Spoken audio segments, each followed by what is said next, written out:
spending a lot of time with an infected person in confined or enclosed spaces, or sharing bodily fluids with them directly. So unless someone with the Indies virus is a person you're sucking face with, sharing forks and knives with, or sleeping in the same bed or washing the sheets they used, it's very unlikely that it's going to come to you directly, at least with the things we've seen in the past. That said, I don't really like the concept of it even being out there. Like, literally any disclaimer I could give does not make the concept or the possibility of it any less scary, especially as we're seeing it spread in the way it is right now. Coming off the recent memory and current state of COVID, it's probably not comforting to hear that even the threat of Lockdown 2 Adventure DX Director's Cut featuring Dante from Devil May Cry is going around. And I'm also not saying that some healthy caution isn't warranted, but I feel like right now we're in more of a holding pattern. I'm not going to say nothing will happen, because there's genuinely no way for a guy like me to know, other than what I hear from other sources. That video I made on COVID before it was called COVID in like January 2020 from over 6 years ago still gives me chills down my spine whenever I recall any number of poorly aged clips from it. But freaking out probably isn't advisable at the moment, because it'll hamper your ability to act if action becomes necessary. So before we get into the shitposts and the funny stuff people have been saying about this virus as we've first been learning about it, I think it's important to once again clarify I am by no means a medical authority, and am instead aggregating information from various sources. And if you want to take precautions, the best way to do that is by looking to your countries and also your local state, province, or territory's respective health organizations for information on best practices. And for more general news, the World Health Organization is also useful for this. The way I'm talking about this thing in this video is more focused on the understandable fear people are feeling right now, fear that I feel as well, instead of the cold hard facts that I simply don't have. Because even in the chaos, the way people have been chatting about this has been very amusing, and freaking out over it isn't going to do much good for any of us. As new information comes out, best practices and precautions for what you should do to limit risk might change, and I'm going to recommend you take advice from actual qualified individuals instead of me, which is why I'm limiting the amount of stuff I'm saying you should explicitly do. Anyway, with that disclaimer out of the way, back to the fear-mongering. One of the things that seems to make the threat feel all the more real was the messaging we were getting from people on the cruise ship where the infection first broke out. One passenger from their cabin sent out a message to the world on what Ground Zero was currently looking like. I normally wouldn't make a video like this,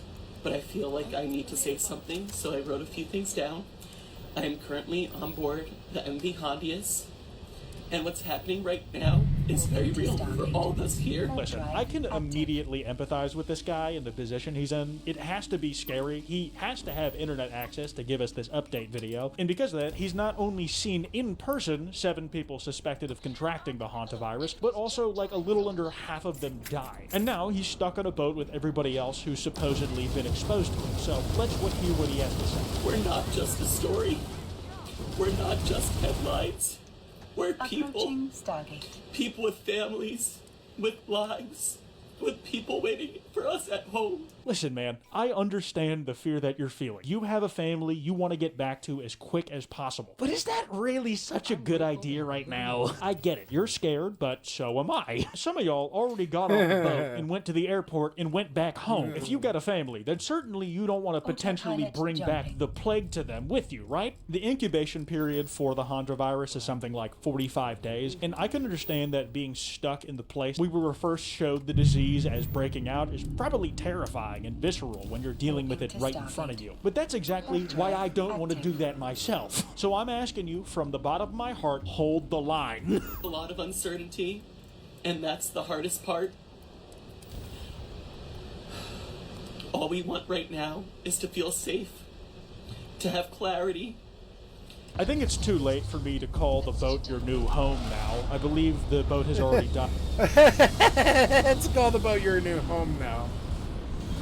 I'm at Tenerife in Spain, but if it were up to me, I think I would have been happy to like drop you all 150 Nintendo Switches with all the games you could ever hope to want currently out on the machine. Hell, I might even personally donate my Steam Deck if it meant keeping you all out there for just a little longer until like we knew it was safe. But I truthfully get it, man. This is a very human story, and if I was in your position, I would probably be freaking out and wanting to be able to talk to those closest to me as well. The thing is, it's a little different for a guy like me, because a lot of the people I really care about also have Discord accounts that I can talk to them on. In fact, that's where I talk to them already, because I'm an indoor neat loser. Like, we could have run some squads from the gaming laptop if the Wi-Fi was good enough. And you know what? If I had that, I could have gone from there. I'm not saying I want to be in your position, or that you're not, like, feeling a genuine, valid, emotional response by being in that position, but we all gotta deal with some stuff we don't want to at some point. So if you're seeing coverage about this, just remember that there are real people behind it, and that this isn't something happening somewhere far away. Well, to be fair, at the time of you recording this video, You are this 3,000 was miles on the other away. side of the world for me. My fear is that you'll be correct, and that it will be something that is not far away, and that I'll have to deal with it close to home if we don't manage this properly. Hi, It's happening sissy. to us right now. I'll share more when I can, Beautiful but for now, sissy. I just ask for your kindness and understanding. Thank you. All right, all jokes aside for me, this guy has my genuine Hi. sympathies. I can only imagine how scary it has to be being near the starting point of something as crazy as this. And I'm obviously wishing well to him for both common human reasons and selfish ones, that those who are on the ship are well and not infected. beautiful That sissy. said, whether Did you they're enjoy on the your dinner? ship or like elsewhere on land, they'll probably have to remain in quarantine for some time, even if after they've been disembarked and been repatriated to whatever country they call home. And this is the thing, whenever a disease goes around, even minor ones, I feel like as people, we have a tendency to blame someone we knew who recently had a cold as the reason as to why we end up getting that cold. The comments are saying shit like, we want to be safe too, bro. Stay on the ship. And we are so sorry, but as a nurse, I just want you to stay on the ship. But it does come to mind that a cruise ship probably doesn't have the facilities to do like long-term quarantine and monitoring of these guys effectively, where you can make sure that they're in a truly sterile environment where if they do have the disease, they can safely wait it out and then be released safely if they can be cleared. So while worrying after my own health and the consequences of the disease spreading, I do genuinely feel for these folk who didn't sign up to get a deadly sickness in their veins when they spent $20,000 to go on vacation. Another comment quotes what this guy said: "I just want to go home. Baby, you are home. The boat is your home now." And it reminded me of a skit I saw where some dude was like, listen, I get that they're going through a tough time and we want to boat make is them your home comfortable, now. but that's partially so they're specifically incentivized not to leave until it is safe to do so and can re-enter society without fucking the rest of us over. And it did have me cackling. From Zay Dante, I love this guy, his skits are awesome. They gonna have to stay on that boat. They sure do. With all love to who they are as people. It's all love.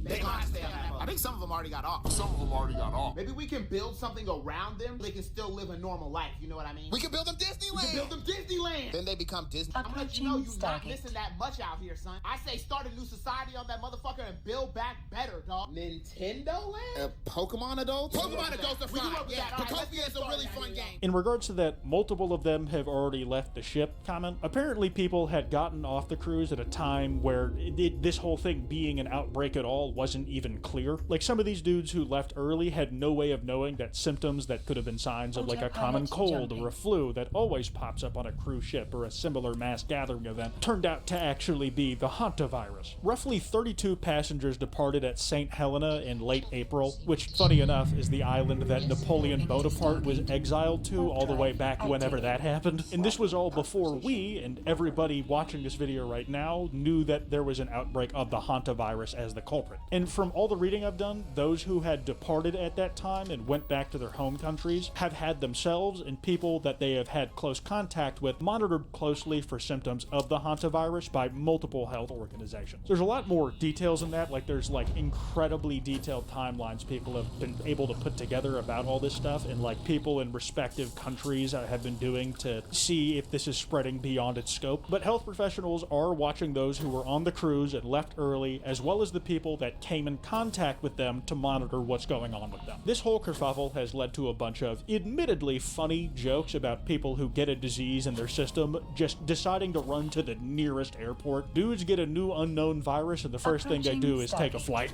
If you sit down and think about it for a second, everybody we're talking about were folk who had disembarked from the cruise ship before it became clear that the hantavirus was what we were dealing with, where a bunch of them might not even have shown symptoms, and if they did, it seemed within reasonable bounds of the aforementioned cold or flu you might get while traveling or going to a convention or some shit. If you do fly often, even if you show symptoms, you're probably not really thinking about carrying the next corona. You're probably thinking, damn, I ought to drink some fluids when I get back home. That said, I think I'm pretty happy I haven't traveled much this year at all. But like, I can run all this defense, but for me though, it's still hard to argue that the fear people are feeling of going into another pandemic era isn't, like, relatable. For me, in the back of my mind, when I'm not busy doing paperwork or working in general, I'm worried about, what if we gotta do this shit again, man? Hantavirus fear-mongering has hit the coworker discussion sphere. This has easily been a major topic of discussion on social media and in the news, which is why people like you and me are talking about it, but we're still in this kind of gestation period of not knowing where this is gonna go for certain. But assuming this Twitter poster, Grugcell on Twitter, isn't lying about A, having a job, and that B, their anecdotal story is actually making the rounds in people who go outside circles, it's worth taking into consideration that, like, a lot of different strokes of folks are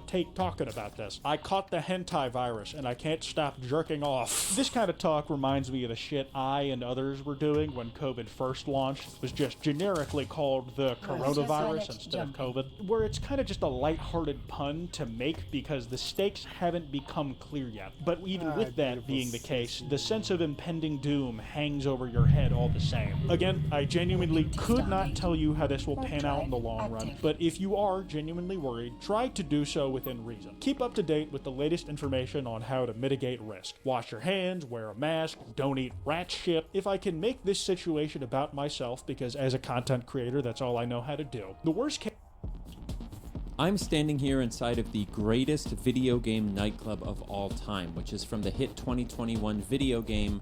Actually, I'm not going to tell you that yet. Let me back up. Video game nightclubs have always fascinated me because most of the time they are really strange, which makes sense, right? They're typically just side locations or places you rush through quickly, so developers aren't going to take thousands of hours to perfect every little detail. They just get it close enough to convey the mood that they want and move on. Sometimes that works out pretty well and you get some really awesome and authentic set pieces. Other times, things are a little weirder. I love both ends of the video game nightclub spectrum, and today I'm going to take you through 7 of the most notable ones ever, spanning more than 20 years of video game history. From the sparse and the surreal to the staggeringly authentic and impressive, all culminating in what I think is pretty easily the best nightclub in video game history. I'm legitimately so excited to tell you guys about this. Our tour is going to begin in the year 2002 with what I consider to be the first true video game nightclub of the 3D era, the Malibu Club from Grand Theft Auto Vice City. Now, to be fair, this isn't literally the first fully 3D nightclub in a video game. That honor technically goes to either Duke Nukem 3D or Omicron the Nomad Soul featuring David Bowie, depending on how you slice it. But Vice City's Malibu Club is really the first one that took the task of making a video game nightclub semi-seriously. And as a result, it set the standard for pretty much everything we'll be looking at going forward. The first thing you'll notice when you see footage of this place is just how empty it is. Every single NPC that isn't an employee of the club is on the dance floor and they're all dancing. There's not a single person standing around at the bar in a chair. We are 100% dancing 100% of the time here at the Malibu Club. You'll also notice that if you listen, there aren't really any background sound effects of any kind. Some of the clubs later on have people cheering or glasses clanking around at the bar, but back in 2002 they just slapped a bunch of reverb on the music and called it a day. If you closed your eyes while standing in this club, the sound would be indistinguishable from listening to music in an abandoned warehouse. Now, weirdly, I would have thought that this would make the vibe in here really strange and surreal, but it mostly doesn't. I'm sure it looks like it on camera, but in the context of a game like Grand Theft Auto Vice City, which has such a great empty vibe to it that we made an entire video on the subject, the Malibu Club actually comes across as more lively than many of the places you go in the game. The great dancing animations and upbeat music help a lot, and as a result, even though it's a little weird, it's not nearly as liminal in context as you might be led to believe. There are some nice details here as well, like the high quality textures behind the bar, and there's an area up top overlooking the club floor for the owner, but beyond that, it's not like this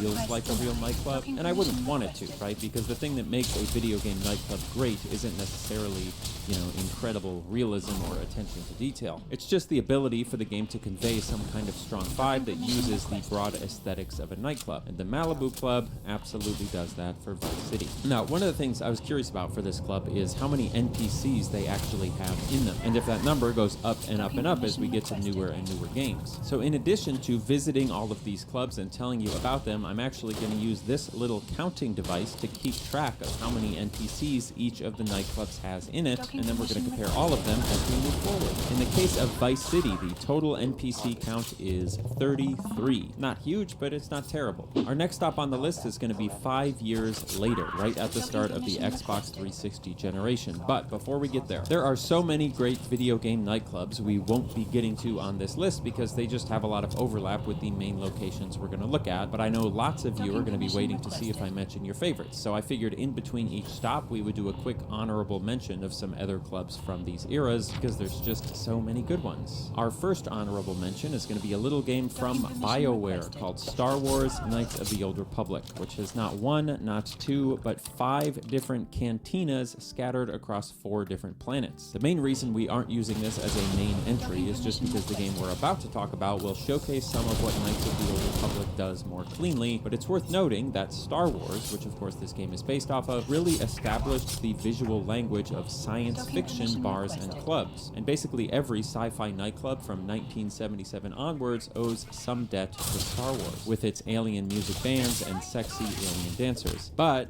we're about to talk a lot more about all that. Moving into the Xbox 360 generation brings us to what is, weirdly, some of the most famous video game nightclubs of all time, the nightclubs from the hit 2007 video game series Mass Effect.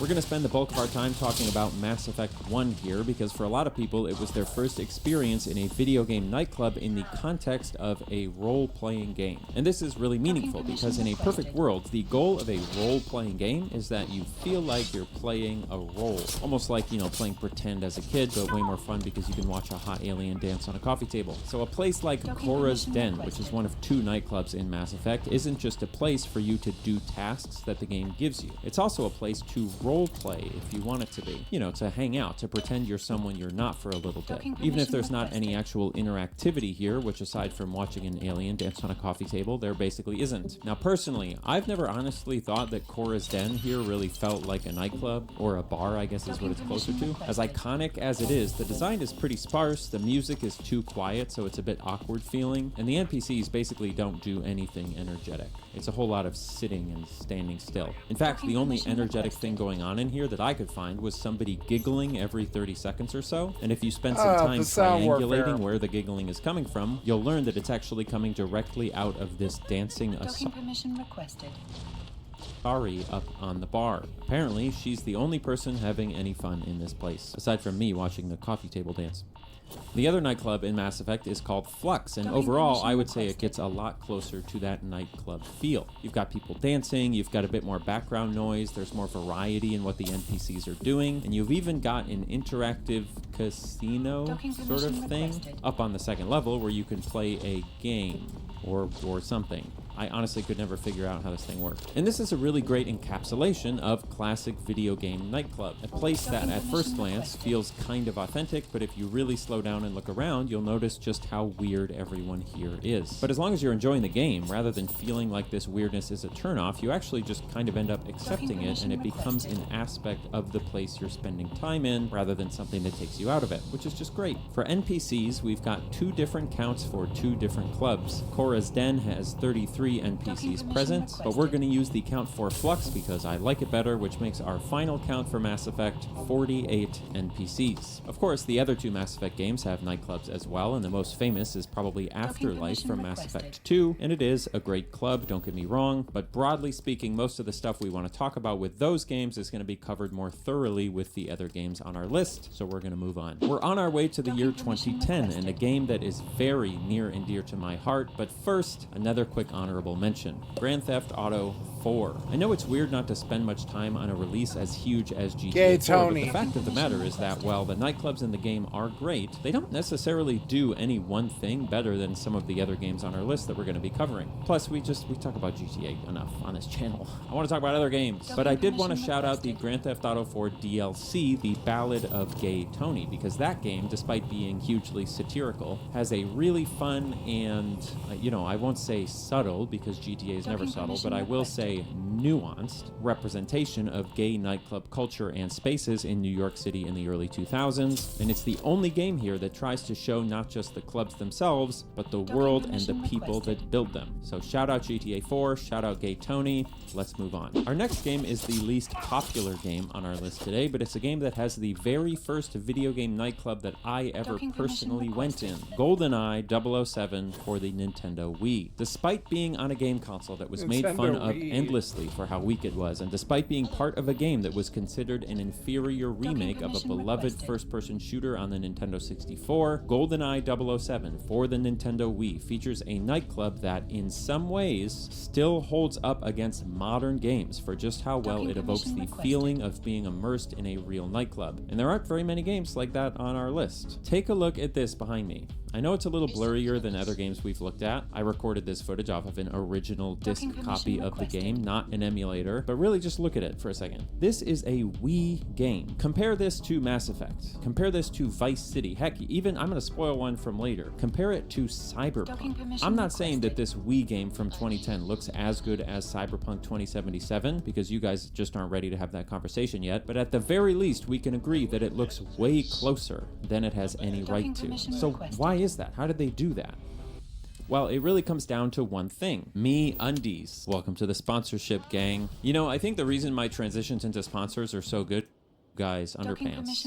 I could, right? I don't see why not. It's a win-win. Anyway, what the heck were we talking about? Oh, right. Cardboard. This nightclub from GoldenEye 007 has lived in my mind without paying a penny of rent ever since I walked into it on a fateful evening in my dad's basement in the year 2010. In GoldenEye 007, you play as James Bond, a British secret agent who's trying to do something really important, and you arrive at this club looking for a particular person who can help you out. You enter the nightclub through this nice-looking lobby. If you have time, take a peek out into the city and enjoy a very liminal space interpretation of Barcelona, and then you head through some atmospheric hallways and the muffled sound of the music starts to fade in. And then you open the final door into the club itself, and bam, the lights, the sounds, which I can't play or else I'll get demonetized, and above all, the NPCs. Walk up to the balcony and look over the edge at the dance floor, and you will see something that we literally will not see in any other video game nightclub except the very last one on our list. You've got hundreds of NPCs packed tightly together, dancing to the music, filling the space with an incredibly authentic nightclub energy. So how the heck did they pull this off? I love raves. I like nightclubs. Turns out the answer is cardboard. I wasn't kidding. If you take the time to stop and walk up to any of these NPCs, you'll immediately see that they aren't really NPCs. They're just all black, flat cardboard cutouts playing simple dancing animations in a loop. Absolutely top-notch art design by the team at Eurocom, rest in peace, and it works. It works really, really well to sell the vibe. Combine a couple of those cardboard NPCs with some good music, a little camera bob, and low lighting, and you end up with a really stunning and immersive set piece for a really decent first-person shooter on one of the most successful gaming consoles of all time. Now, this is actually something that Mass Effect 2 and 3 did a little bit of as well, where if you look off in the distance, you can sometimes see that they filled out their spaces with fake NPC cutouts rather than full NPCs, like you see here. But in GoldenEye, they actually let you walk right up to them. If you scrutinize it too closely, of course, it does get a little bit weird. The people at the bar don't really move at all, and seeing a pure black apparition dancing ecstatically next to an NPC that's trying their hardest not to notice, it is a little creepy. But when you're pushing through the crowd on the dance floor and looking up through the fog at the DJ, it's really good. I'm sorry I keep saying that, but it's really atmospheric, and in some ways pulling that off using such limited tools makes this the most impressive nightclub on our list. Now, as the mission continues, you do fight through a massive back of house area in the club that's perfectly suited for having a gunfight, and there's a funny detail back there on the shelves where all of the food, all of the labels on the food is in some sort of Cyrillic language, probably Russian, despite this club being in Barcelona. In terms of the number of NPCs, it's a little hard to say. If we don't include the dancing or the dancing black people, the silhouettes, which I feel like we probably shouldn't. We've got a total of 82 full NPCs here, which isn't bad. If we did include the dancing black silhouettes, it'd be something like 200 or maybe 250, but it's hard to estimate because you're pretty restricted on where you can walk. Next up, we will be skipping ahead to 2012, but our honorable mention from this era comes from 2011's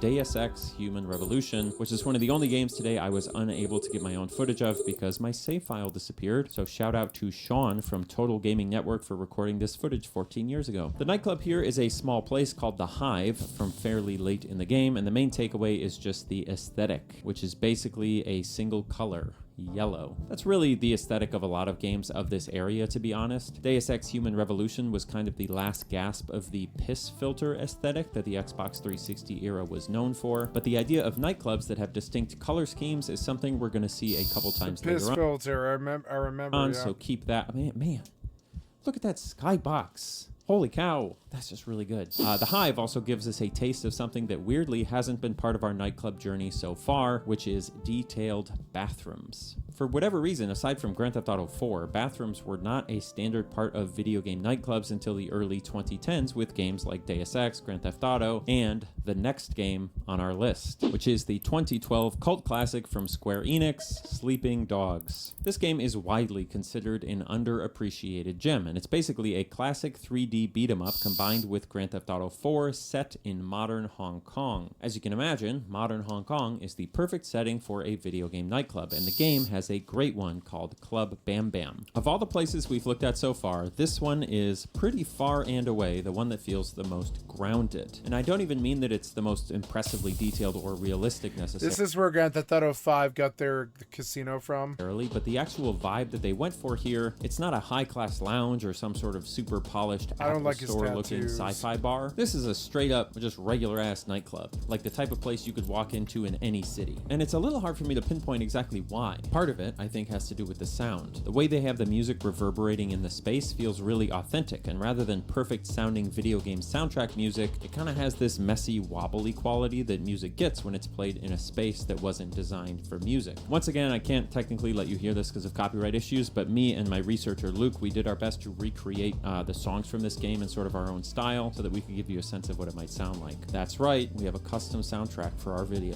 which technically we have for all of our videos because that's just the kind of guy I am. They've also done a good job of paying attention to some of the less pretty things in a nightclub, like bottles and glasses set on every available surface and stains on the floor, and they have just enough people in here that rather than feeling like a weird, sparse video game place, it feels more like a real nightclub on like a Tuesday. That's actually the predominant feeling I get here in Sleeping Dogs, is it feels like a real nightclub on like a Tuesday at like 6 p.m. But in addition to all of the little things that we've upgraded here, there's one big upgrade to this game. For the first time, NPCs move around. I don't know if you've noticed, but there isn't a single nightclub we've looked at so far where the NPCs move. They all just have a set position and they either dance or talk or stand around in that position forever, but they never move from one position to another. This one upgrade, I think, makes a really big difference to selling the space as authentic, even if the way the NPCs walk can be a little, funny, a little video gamey. Now, full disclosure, there was one game before Sleeping Dogs that also had walking NPCs, and that was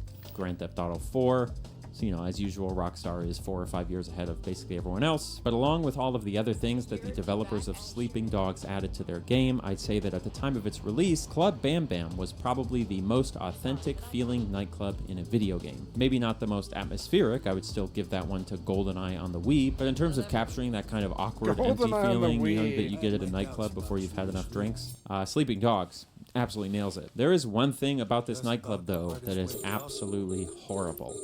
We're talking like offensively bad. And that is the textures that they use inside the toilets to represent whatever it is that they thought people did to toilets at nightclubs. These textures are literally so disgusting that I refuse to show them to you until the end of the video because it would legitimately hurt retention so much that I think it would cost me hundreds of thousands of views. That's how bad they are. Anyway, how many NPCs do we have here in Sleeping Dogs? Well, if you count absolutely everyone, including the people doing terrible karaoke in the side room, you end up with our biggest number yet, 110. Really big step up from anything else so far. In the years after Sleeping Dogs, we actually went through quite a drought of great video game nightclubs. We had things like Watch Dogs, which had some okay ones, and GTA 5 did finally add a nightclub. I was gonna say there's two different. If you consider the casino a nightclub, the casino is also really good.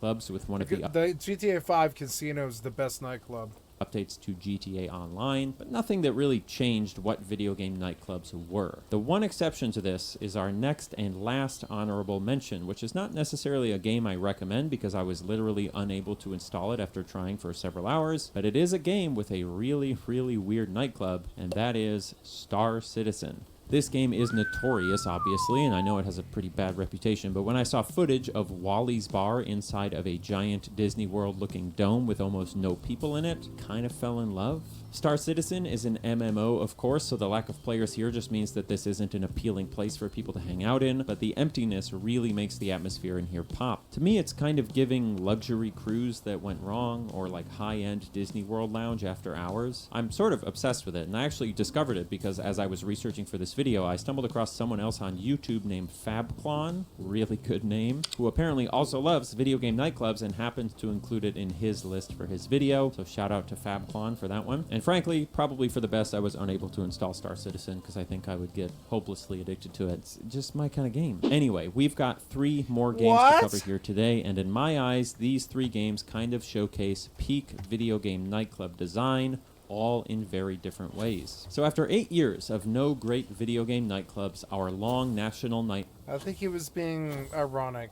nightmare finally came to an end in 2020 when a little game came out called Cyberpunk 2077. Now, I'm sure most of you are aware, but I have a very special relationship with the nightclubs in Cyberpunk as a result of my video trying to live a normal life in the game from late last year. But we only actually went to one nightclub in that video, and I wanted to showcase 2 of them today because they both illustrate the same idea at different scales. The first one I want to look at is a club called Afterlife, interestingly the same name as the Mass Effect 2 nightclub that we mentioned briefly, and it's in the basement of an apartment complex on the north side of downtown. The main thing you'll notice when you come here to Afterlife and to any Cyberpunk 2077 club is visual detail. More than anything else, more than NPC behaviors, more than audio fidelity, more than interactivity, just straight up visual detail. Cyberpunk's bars and clubs look incredible on film, and that's really for 3 reasons. Firstly, the people at CD Projekt Red really understood color design. You remember that nightclub I showed you in Deus Ex, the yellow one? Great vibe, but the color design of that space is just yellow. They just tinted everything yellow. Cyberpunk's nightclubs also managed to have distinctive colors, like this green-blue in Afterlife, without just feeling like they threw a green filter over everything. They balanced the scenes really, really nicely while maintaining a strong sense of identity. The second thing Cyberpunk does really well is great textures and ambient visual effects. Compared to maybe any other game I've played, different textures in Cyberpunk look like different things, and that gives every space in the game a great sense that you could reach out and touch it. And then the third thing that separates Cyberpunk from other games is, of course, its world building. The little details they sneak into the background of every scene, like the dancing weirdos in liquid tubes or the branding on products around the bar, they really help sell the visual identity of the space, and it makes it incredibly immersive to look at. The funny thing, though, is that beyond looking incredible, Cyberpunk's nightclubs are actually a little bit of a step backwards, so to speak. Let's jump into the game's best nightclub, which is called Totentans, and take a look at what I mean.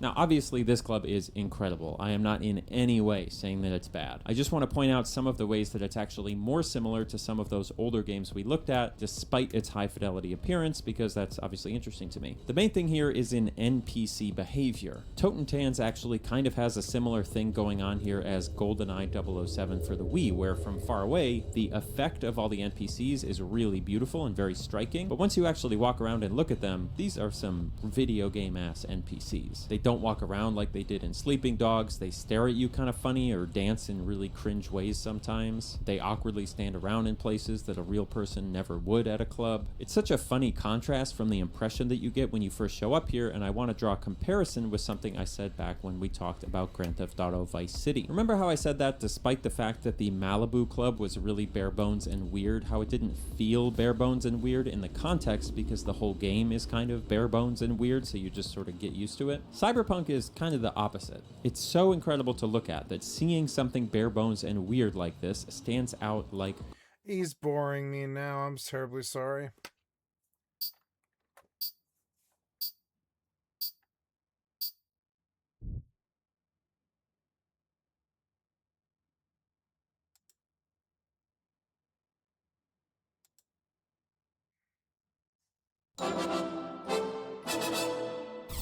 Hey, it's Cody. Johnston, you know this. You clicked on the thing. Maybe try liking the video and subscribing once in a while. Thanks, babe. Here's some news. Donald Trump. You hear about this guy? Personally, I don't like him, but maybe he'll turn it around. He's got time. A little bit. Not much. Very little time. I mean, we're past the decade mark of his political career, and you know, boo! He's historically unpopular, not just in the world or America, but with his own dwindling base. Seems like MAGA might be, knock on wood, somewhere, going away. What a shame. Too bad Warmbow's dead, because we'd really need him if the Democrats gain power again, but he is. Anyway, it turns out being constantly bad and stupid and wrong and unhinged isn't a great political strategy. Seems like that might be his legacy, ultimately. He's the reality TV show host who was like, I bet I could run the country. Also, I'm racist. And a bunch of conservative lambs were like, yeah, screw it, put him in charge. And then he was like, wait, what do all these buttons do?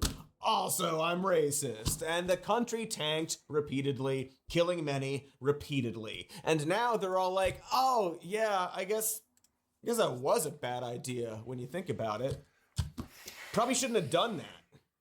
Twice. And so it's hard to imagine Trump not going down as the worst modern president until the next worst modern president, Logan Paul. Except, if Hollywood has taught me anything, it's that you should never underestimate the power of denial. That's how we got 5 different Fantastic Four timelines, despite none of them, and this is objectively true, being good. None of them being good. No. No. It wasn't good. No. What? None of them are good. No, watch them. Bullshit. Watch it again. Yeah. Not good. Not that good. Really not that good. I'm sorry. And much like a studio executive, Trump's only hope is not through redemption or learning, but from a good old-fashioned retcon. Not just of his presidency, but of the entire country and history and science and reality. Like he's Thanos using that stone. You know the one. Golly gee, when you word it like that, actually, this sounds maybe kind of fun. Prepare for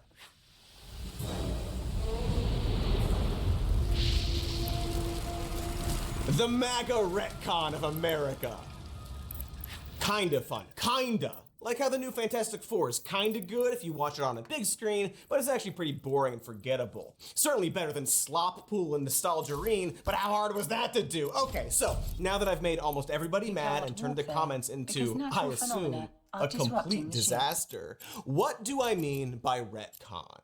Well, folks, that stands for retroactive continuity. That is the writing method of changing a past narrative in order to fit your current goals. In this case, the narrative is reality. The goal is to make Trump and the GOP seem successful and popular and good and correct and rebuild America in the process. Often literally. There's that ballroom that no one else thought was necessary, especially since he literally demolished part of the White House and is apparently using private money to fund some secret military bunker underneath. There's the giant arch he wants to build that I'm genuinely surprised isn't in the shape of a T. But or of course, the McDonald's. most obvious way they are retconning the country is by simply sticking Trump's name on just about everything they can. Such as the Board of Peace he created at a building that has Trump's name on it, because he wanted his own special NATO. It's like his take on the Avengers, but it's more like the Great Lakes Avengers, except sadder and packed with fascist rich guys. So I guess they're the regular Avengers. Got 'em! I am really...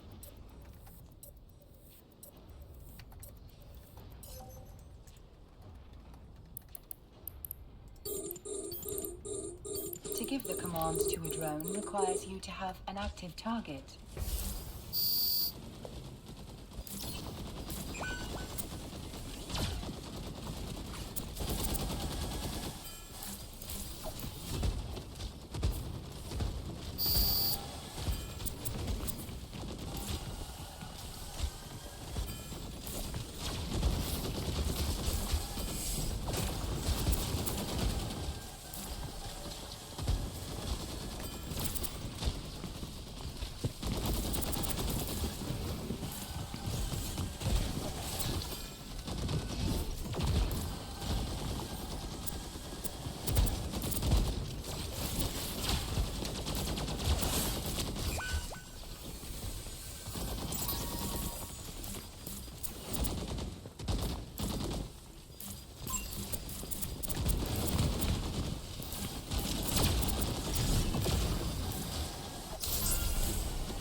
What the fuck was that, man?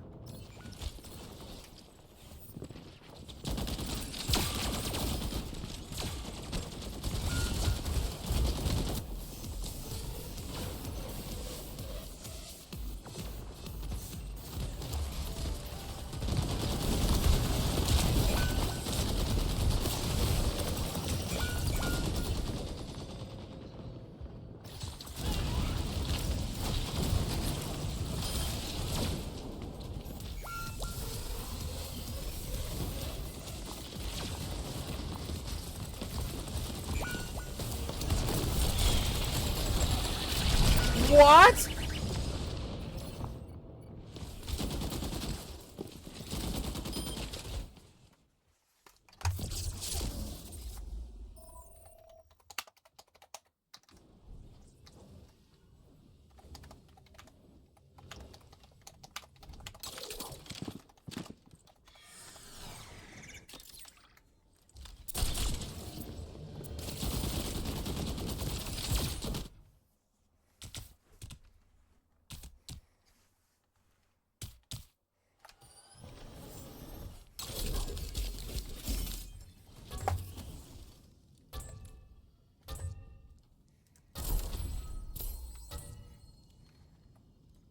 Really mad at Marvel today for some reason.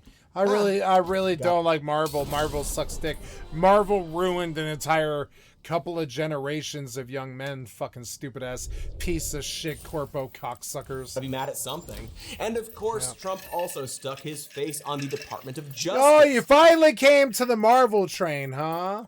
Got his name on an entire class of battleships. He's chilling with George Washington on national park passes. He created Trump accounts for babies in grown-up banks and even put his signature on the actual money in those baby bank accounts. He's essentially just doing the things he did before getting into politics. You gotta be mad at something, and you gotta get your name out there, you know? Keep the brand going.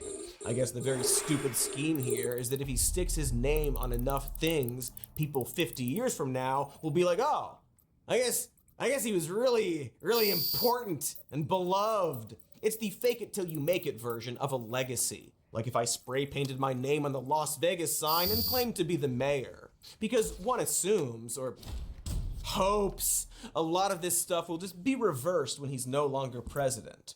This whole thing feels like such a make-a-wish that it would be cute if it wasn't for all the war crimes and madness and his obnoxious as vice president who we hate deeply. More like, make-a-fash.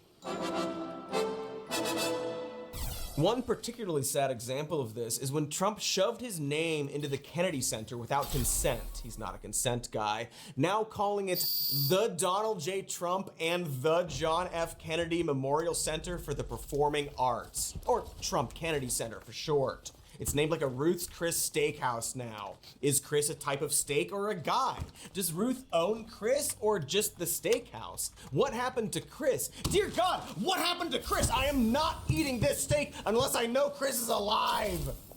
But what makes the Kennedy Center thing so make-a-wish is that Trump is, no joke, really into theater. He was kind of a theater kid, in fact. When Trump was 23 and wasn't spending his daddy's money through shady real estate practices, he was spending it as a co-producer of the Broadway show Paris is Out.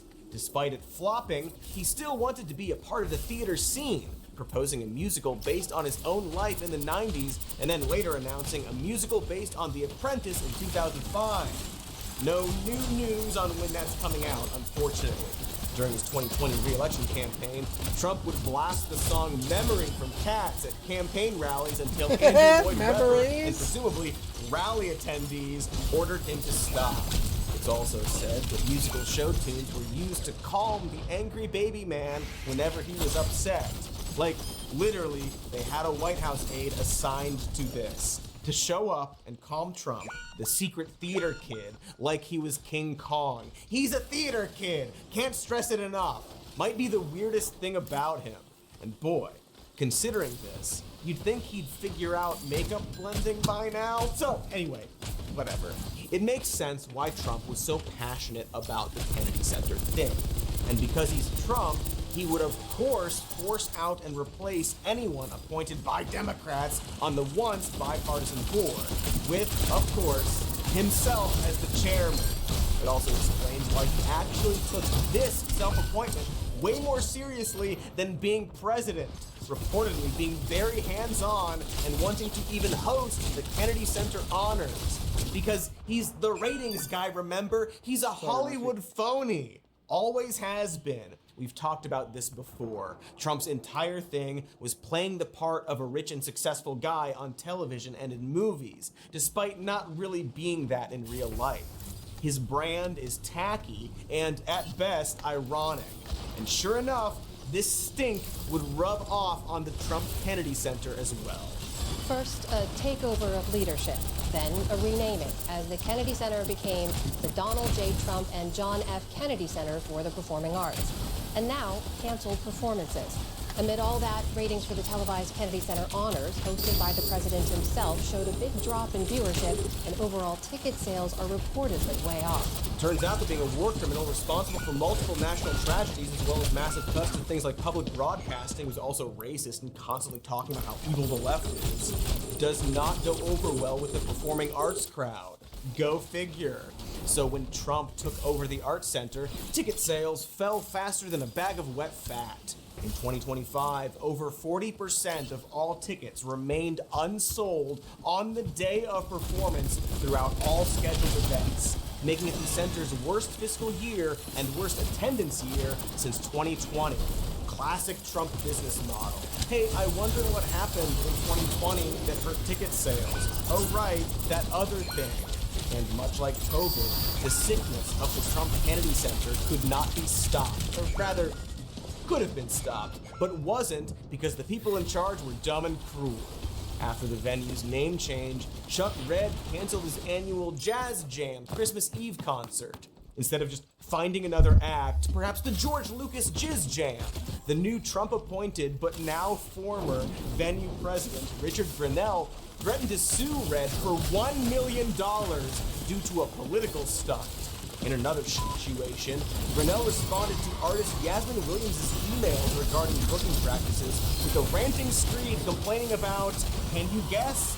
Wokeness. In spite of this, Williams still decided to perform, with the group of log cabin Republicans heckling her after she called out Grenell for his unhinged behavior. It's almost like, I'm totally spitballing here, but it's almost like the far right has no culture of its own besides getting angry at other people's art. And so, in a way, this is exactly the kind of theater they would create, right? A place where they force artists to perform so that they can boo at them. The very first culture war theater. So yeah, many big shows and artists ended up withdrawing either out of protest or, again, low ticket sales. Because why would anyone want to perform at a place where the management is toxic and the audience is small and angry? What are they, stand-up comics? Ka-chow! Anyway, having successfully made a venue designed for absolutely nobody, Trump announced that the Trump Kennedy Make-A-Wish Center was going to be closed for 2 years for renovations, which happens to be how much longer he will be president, in theory. Side note, the Kennedy Center had a privately funded $250 million expansion in 2019, but I guess they didn't do a good enough job that time. Not enough cheesy gold trim, probably.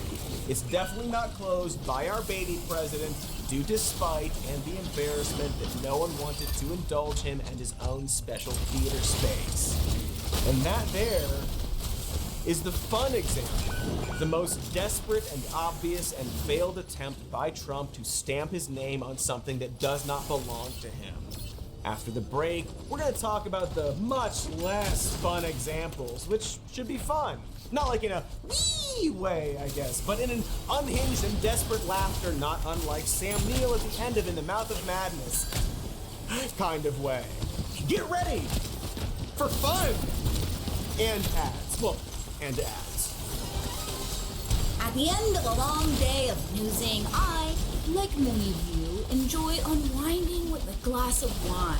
but who can make heads or tails of those labels? I've been reading Axios' 5 big things or the political playbook all day, and it's hard to change focus. But then, I found First Leaf, which makes the entire process easier.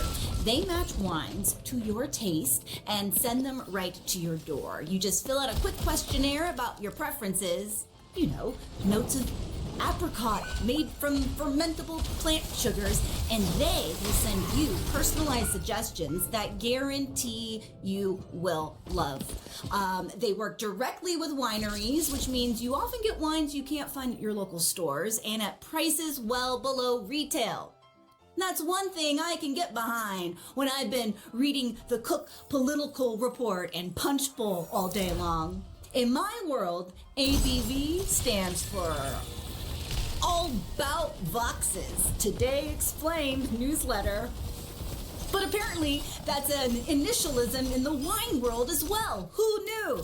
Anyway, if you want better wine that actually fits your taste without the hassle of hunting for it, First Leaf makes it incredibly simple. Stop settling for wines that don't quite hit the mark. Head to tryfirstleaf.com/news to sign up and you'll get 50% off your first box plus free shipping for an entire year. That's a big deal. I don't want to hear that anymore.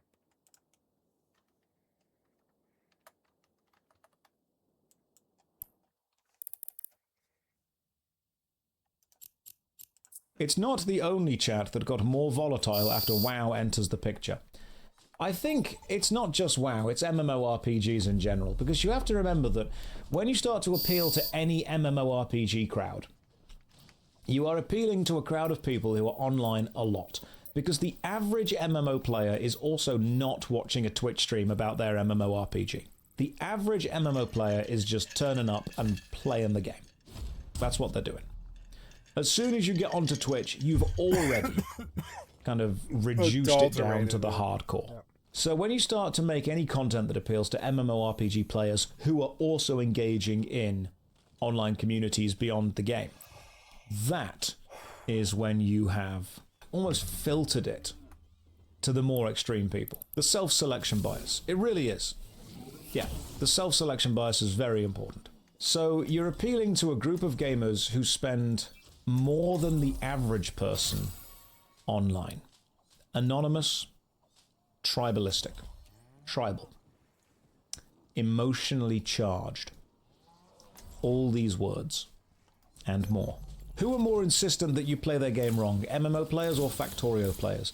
I think they're probably both about as insistent as each other, but they would go about it different ways.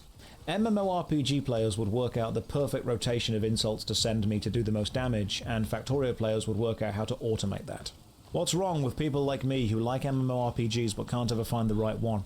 You're looking for the MMORPG to fill a hole in your life that it's not going to fill.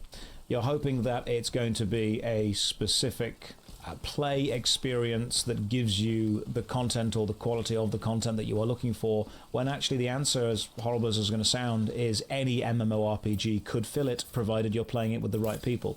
It doesn't matter how good the game is, because MMORPGs themselves are inherently badly designed games. They're designed around being grindy, they're designed around repetitive content, they're designed around low drop rates of anything to keep you coming back.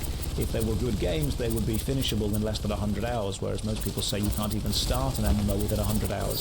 The value is in what you can get socially within those 100 hours. It's self-introspection. The reason you're hopping from MMO to MMO is not because you're trying to find a mechanical system that's going to sate you, but a social system that engage with those mechanics. Sorry. It's the people that you want. It's not the game. It's the experience with those people that you want.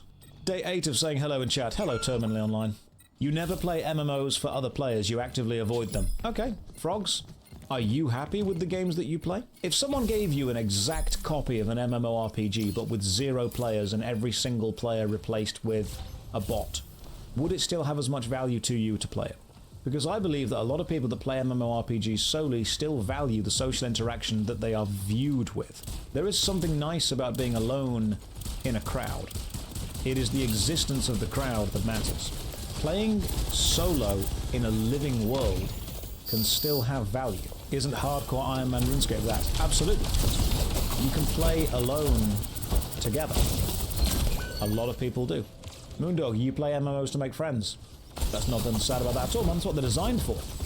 You're engaging with the game in the way it was designed to be engaged with. It's not a living world if you're playing solo. Of course it is. It's absolutely a living world if you're playing solo. You're just not engaging with every part of it. You can play solo and be around and see the world be alive around you. The same way that you can walk through a city or walk through a park on your own.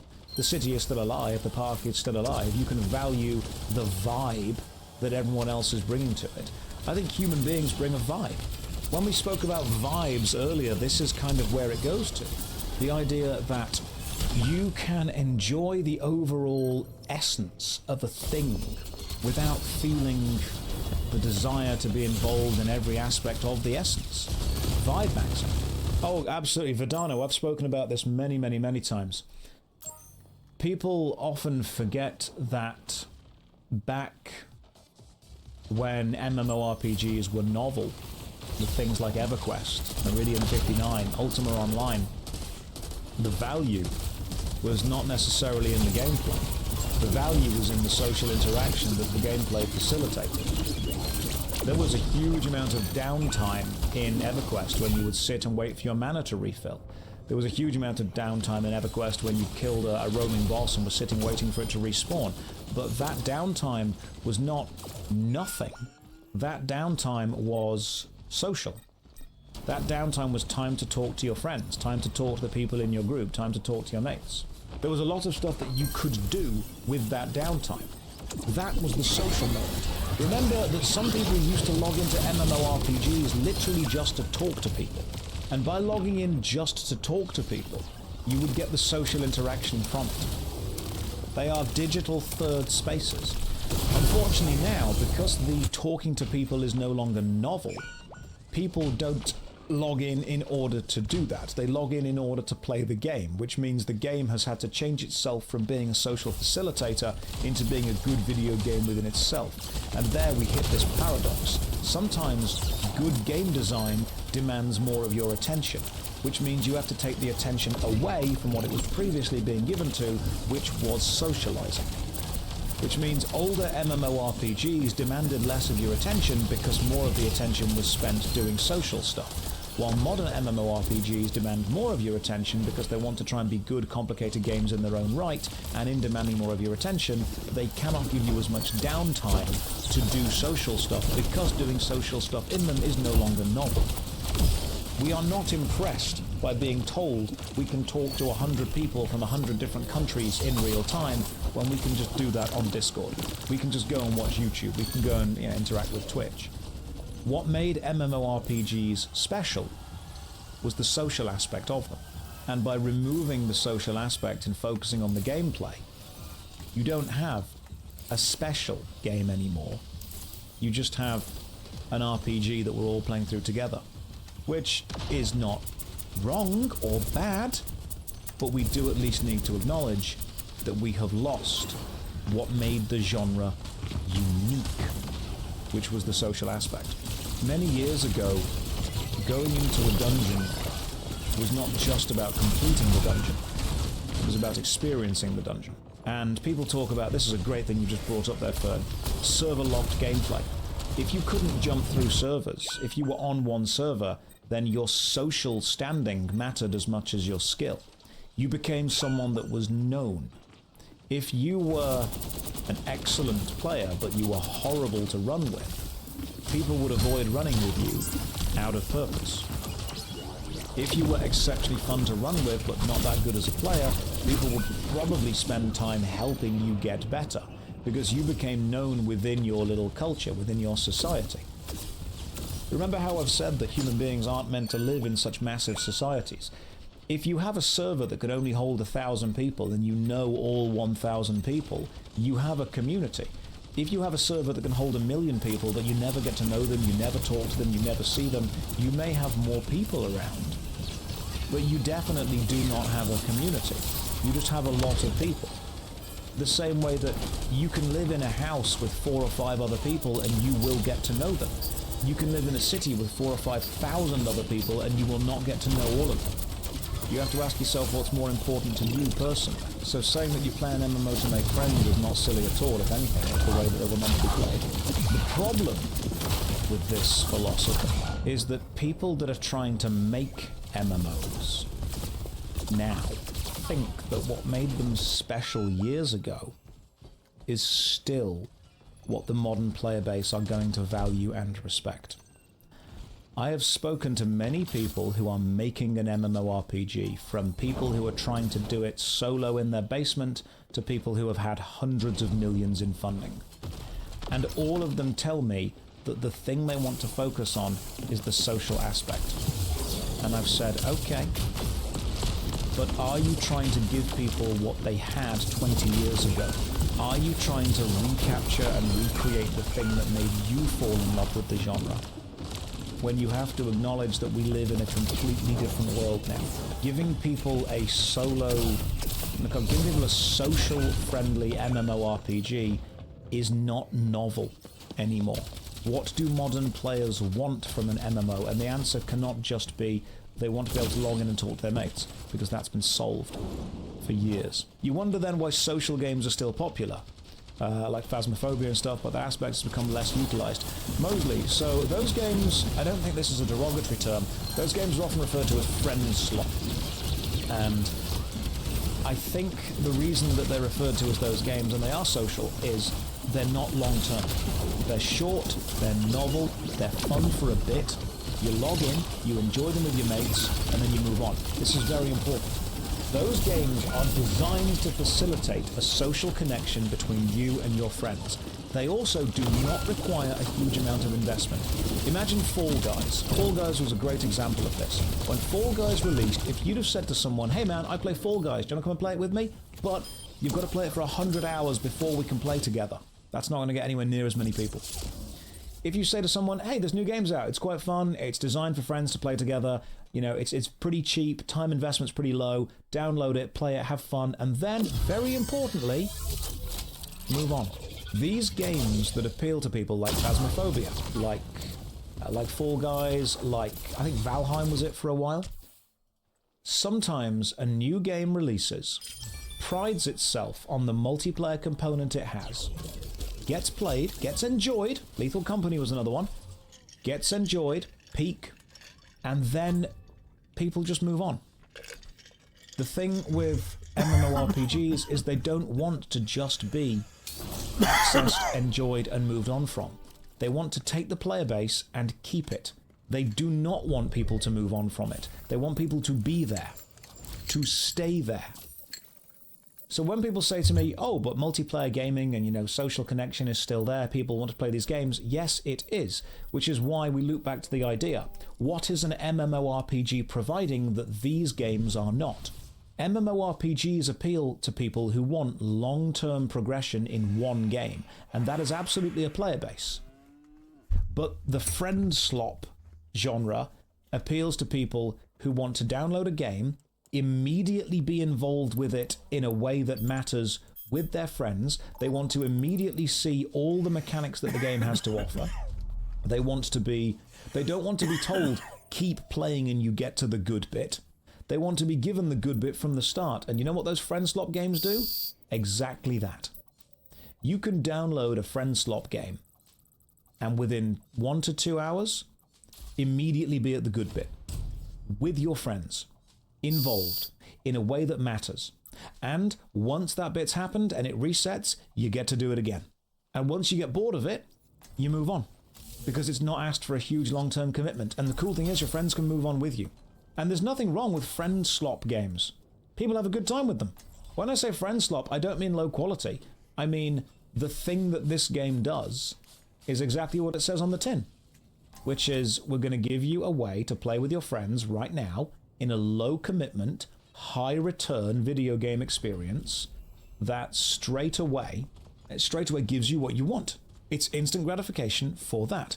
Slop feels like a derogatory term. It brings judgment. It does. It absolutely does. The term slop feels derogatory. Friend facilitating, I would say, is a good way for it. Friend facilitating. Friend focused.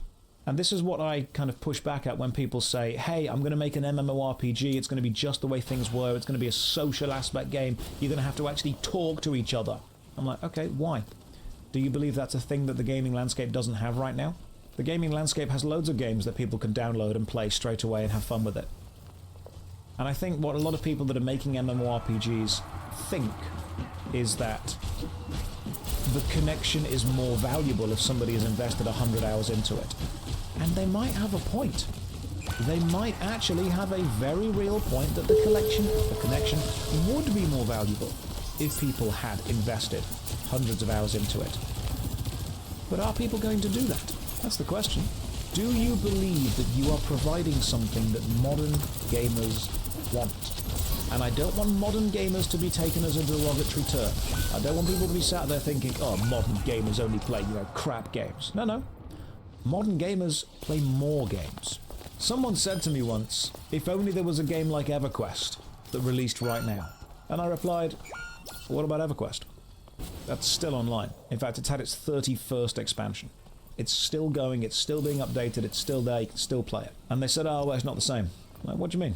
Like, people aren't playing it. I'm like, okay, so actually you don't want a game like EverQuest, you want a game that people are playing. That's the difference. The reason people have great memories of EverQuest is not because EverQuest was an amazing game. It's because EverQuest was an amazing social experience for them. And I've had conversations with these kind of people and I've said, when do you have the most fun in an MMO? And they often say, when it's new. People have a great time at the start of the game. I don't know if you think about the same thing, but I do too.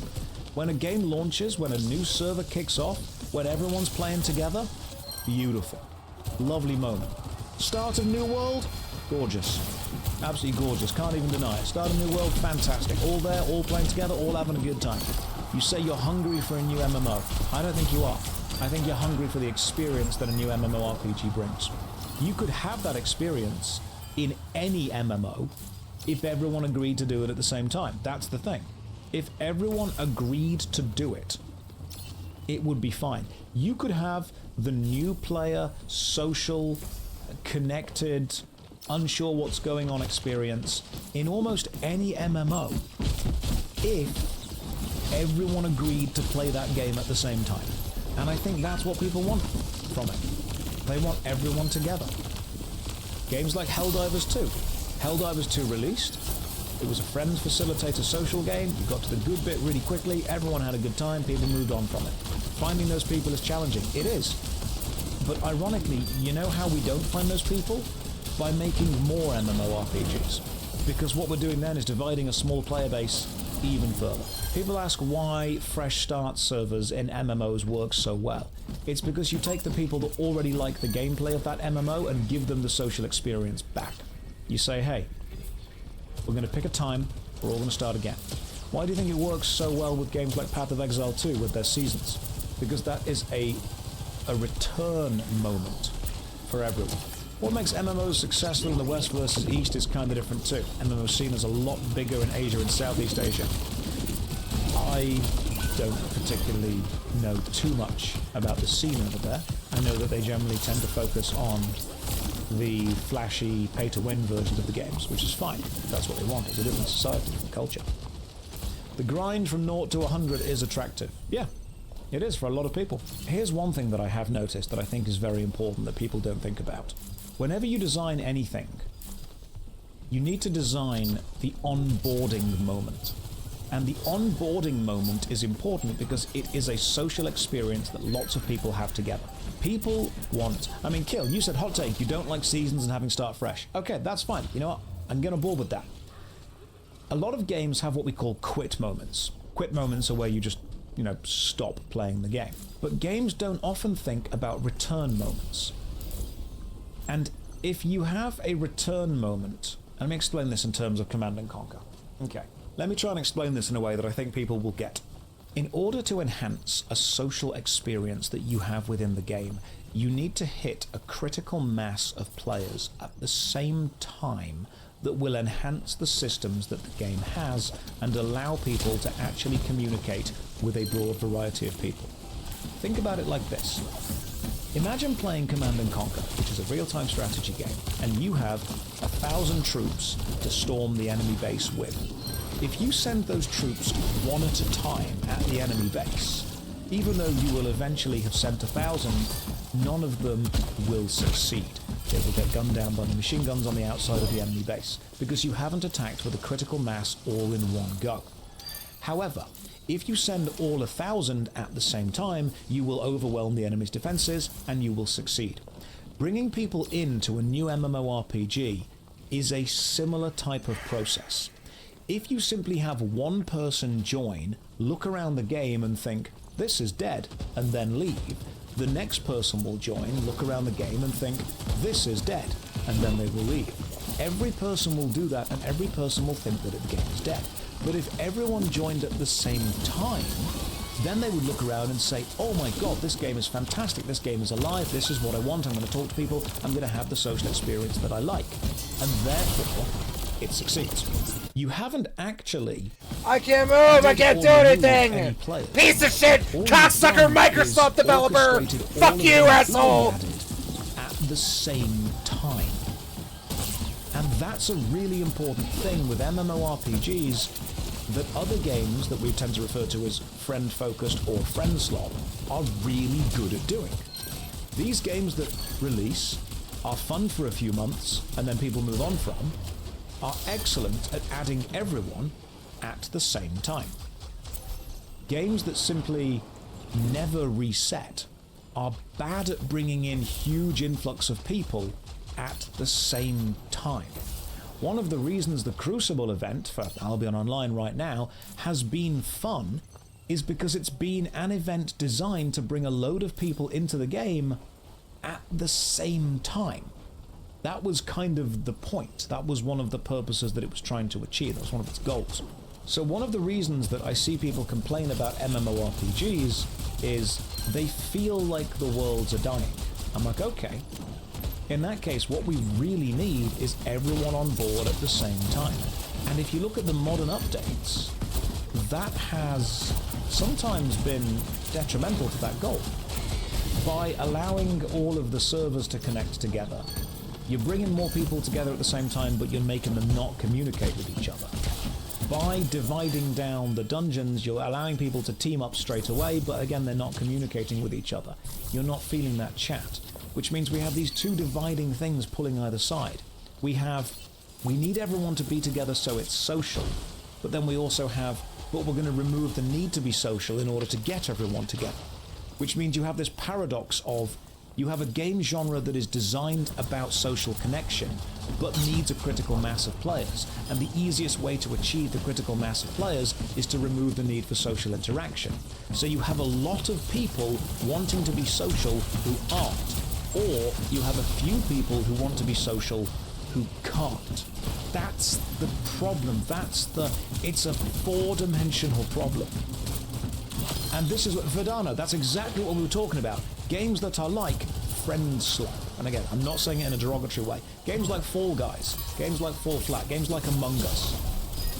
They hit the scene, become super impressive, everyone plays them, and then everyone moves on. Those games are incredible at short-term success, but what they can't do is manage long-term communities. You need to find a balance of both. You need the game to launch with a critical mass of players. Because if it doesn't launch with a critical mass of players, what you risk happening is you risk being told straight away, dead game.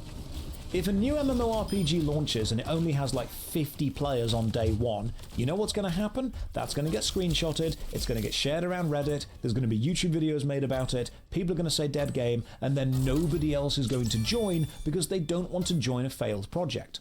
Even though it may have been 50 people as a test realm and 1 million people may have wanted to join the game, suddenly those 1 million people are thinking, oh, no, I'm not going to bother.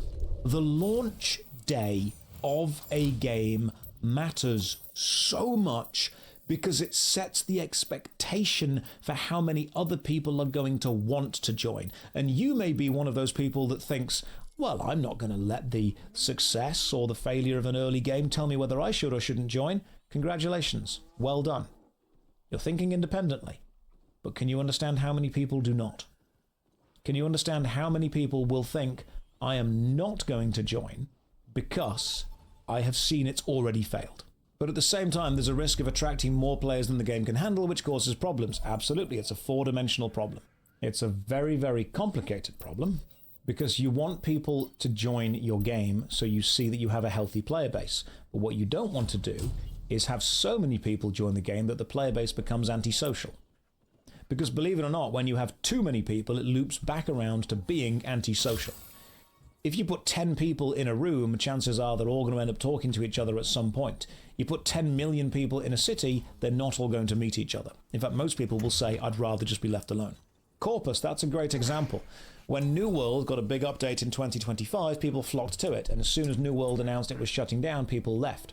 Now, why do you think the people left when it was announced it was shutting down? If they were having a good time with the game, they would have stayed there.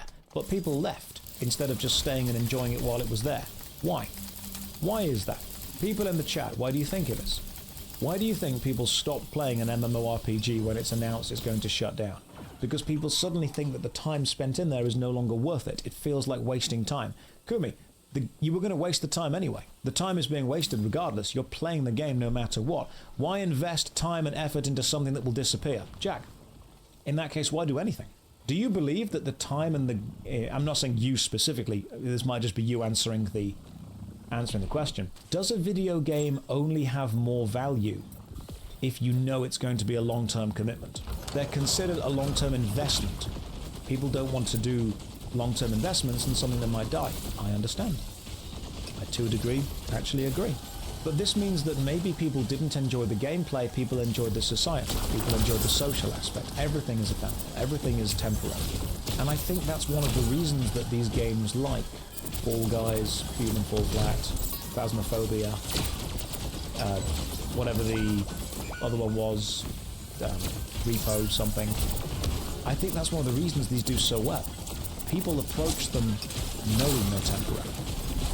People approach them knowing these are not going to be a long-term commitment that I have to give hundreds of hours to and show off. This is going to be a fun game that I play for a bit and then move on from. A lot of people actually enjoy and appreciate the fact that they don't have to treat the game with a long-term commitment.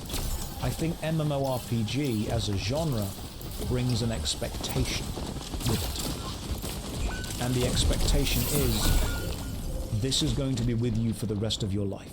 And therefore, focus and energy and effort and commitment you put into it is going to have long-term relevance. It's not just a game. It's an investment. Some people want communities to come to them. Absolutely, that's a good way of putting it. Some people, when they discover that the game they play is about to die or shut down, they say, well, now I don't want to play it anymore. Because the gameplay, the moment-to-moment gameplay was never the focus. It was the long-term commitment. It was the second life. It was the digital third space. I don't say friend slop in a derogatory way. I say it in a way that actually almost sets up expectations. If you set expectations for how long your game is going to last for, your player base kind of understand what they're getting. And they can even value that more. If an MMORPG released with a definite end date, do you think people would play it? I don't think many people would. Because I think the type of gamer, the type of player base that the MMORPG genre is trying to appeal to want to see their time as an investment. And so if a brand new MMORPG released and its tagline was, this game will shut down in 6 years' time, I think you're going to have a lot of people that look at that and go, well, in that case, I'm not playing. But what if there was a main MMORPG, like World of Warcraft, like Albion, that said, or like RuneScape, that said, hey, the main game is going to keep going, but we've got this temporary game mode, which is going to be like this. I think a lot of people would jump for that, because then you have the Season of Discovery, then you have the Leagues, then you have the Crucible, stuff like that. And that, to me, proves that lots of people actually really like the temporary nature of seasonal game modes. They don't last for long, and that is similar. They know that it's ephemeral. And I think that MMORPGs pushing into temporary game modes is actually their way of trying to capture the friend slot gaming crowd by saying, look, this is not going to be around forever, and so play it now while it's here. One thing I try to explain to the MMORPG player base is that while it may be vocal, it is still, in gaming terms, very small. I think the MMORPG player base see content creators like me, and they hang out with societies, and they hang out with groups and cultures that play lots of MMOs, and what they think is that everyone else plays them. The average person doesn't know what an MMORPG is. The average gamer might not know either. You take your absolutely average run-of-the-mill guy that plays games, that's playing the latest FIFA, that's playing the latest Call of Duty, that's jumping on Rocket League with their mates after work, and you say the acronym to them, MMORPG, they might not know what the acronym even means. So how many players play in WoW, retail plus all of the WoW, do I think? It's probably got a couple of million paid subscribers. I wouldn't know beyond that. I wouldn't know the amount of people that log in. They keep those numbers secret. And the reason they keep those numbers secret is because whatever they are, people are going to panic. If they're less than the absolute maximum of all time, people are going to say it's a dying game. If it's more than the maximum of all time, they will be advertising it all the time. Consider this though, guys. When people buy the latest Call of Duty, when people buy the latest FIFA, I know it's not FIFA anymore, but just go with me for the point of example. When people buy these games, do you not think they're purchasing them with the knowledge that the game itself is going to be temporary as soon as the next one comes out? Do you not think that people are purchasing the new Call of Duty, the new FIFA, whatever it's going to be, and thinking, next year I'm going to replace this? I think a lot of people purchase video games with the idea that they're going to play it, complete it, and move on from it. And I think MMORPG players look at games and think, I'm going to play this and never move on from it. And that's what worries me, because the idea of just never moving on from it means that you are capturing a player base and you're not letting it back out into the wild. The element of buying the new COD every year has to be FOMO, potentially, but they're also buying it because that's where the player base is. We spoke earlier about valuing the social interaction of a player base. If Call of Duty releases, everyone buys it, everyone plays it. If a new Call of Duty releases, part of you is thinking, well, if I want to play with everyone, I've got to buy the new one. So purchasing the new one is actually effectively paying your entrance to the new social club. Can you see it that way? It's a social connection. I don't think that MMORPG games are losing consistent players because they have failed. I think in some ways they're losing consistent players because they've succeeded.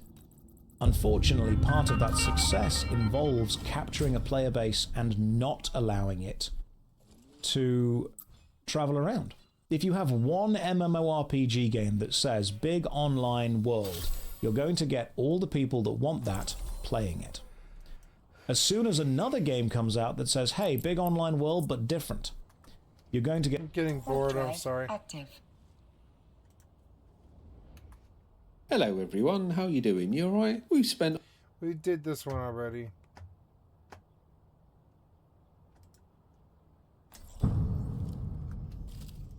Vivian Wilson, Elon Musk's estranged daughter, has given her second ever interview to Teen Vogue, and she is not holding back when it comes to her dad. Since taking on the role as head of Doge in Donald Trump's administration, Elon Musk has been making headlines every day. His frequent outbursts about DEI, meaning diversity, equity, and inclusion, have once again drawn attention to his own trans daughter, Vivian Jenner Wilson, who has not minced her words when it comes to how she feels about him and the current administration. Elon did not seem to like this, and he doubled down on his claims that Vivian is dead this week, posting on Twitter using Vivian's dead name, which by the way, I won't be referring to her as at all in this video. Elon said, "My son died. He was killed by the woke mind virus. Now the woke mind virus will die." But one thing about 20-year-old Vivian, she's really funny, and she responded with this video.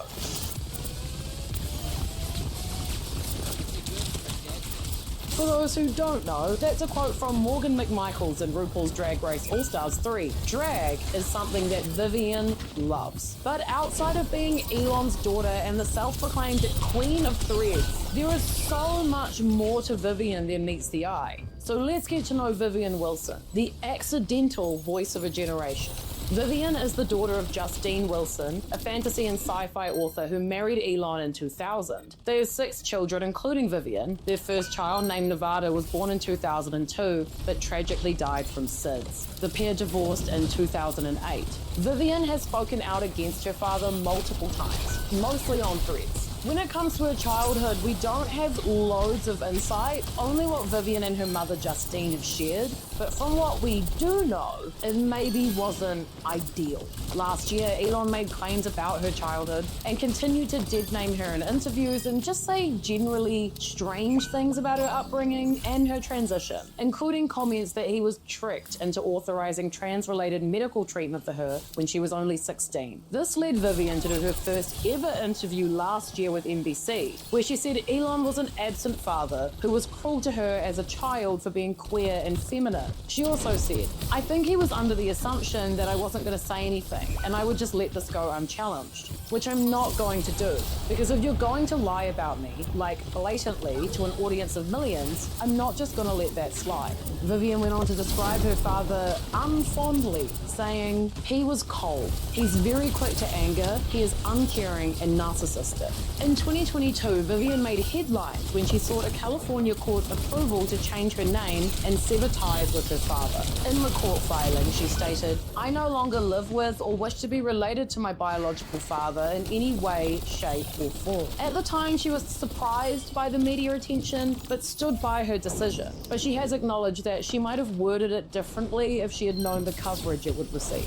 Vivian has not spoken to her father, Elon, in a long time, saying in Teen Vogue, "I haven't talked to him since 2020. That was almost half a decade ago at this point. Thank God. We all know Elon has a lot of kids. Check out my video on his family tree for a full rundown on the 14 or so children and at least 4 baby mamas." Vivian, being one of the oldest, revealed that not only did she learn about most of her half-siblings online, but that she doesn't really have a relationship with them. She said, "I will say I do not actually know how many siblings I have, if you include half-siblings. That's just a fun fact. It's really good for 2 truths and a lie. I found out about the Siobhan thing the same time everyone else did. I had no idea before that. I found out about Grimes having a second child because a drag queen posted about it on Reddit. But again, Vivian is funny. She's got jokes. And she posted this video on TikTok about discovering her half-siblings on Drag Race Reddit threads. I had a nickel for every time I was doomed by a puppet. I'd have 2 nickels, which isn't a lot, but it's weird that it happened twice, right?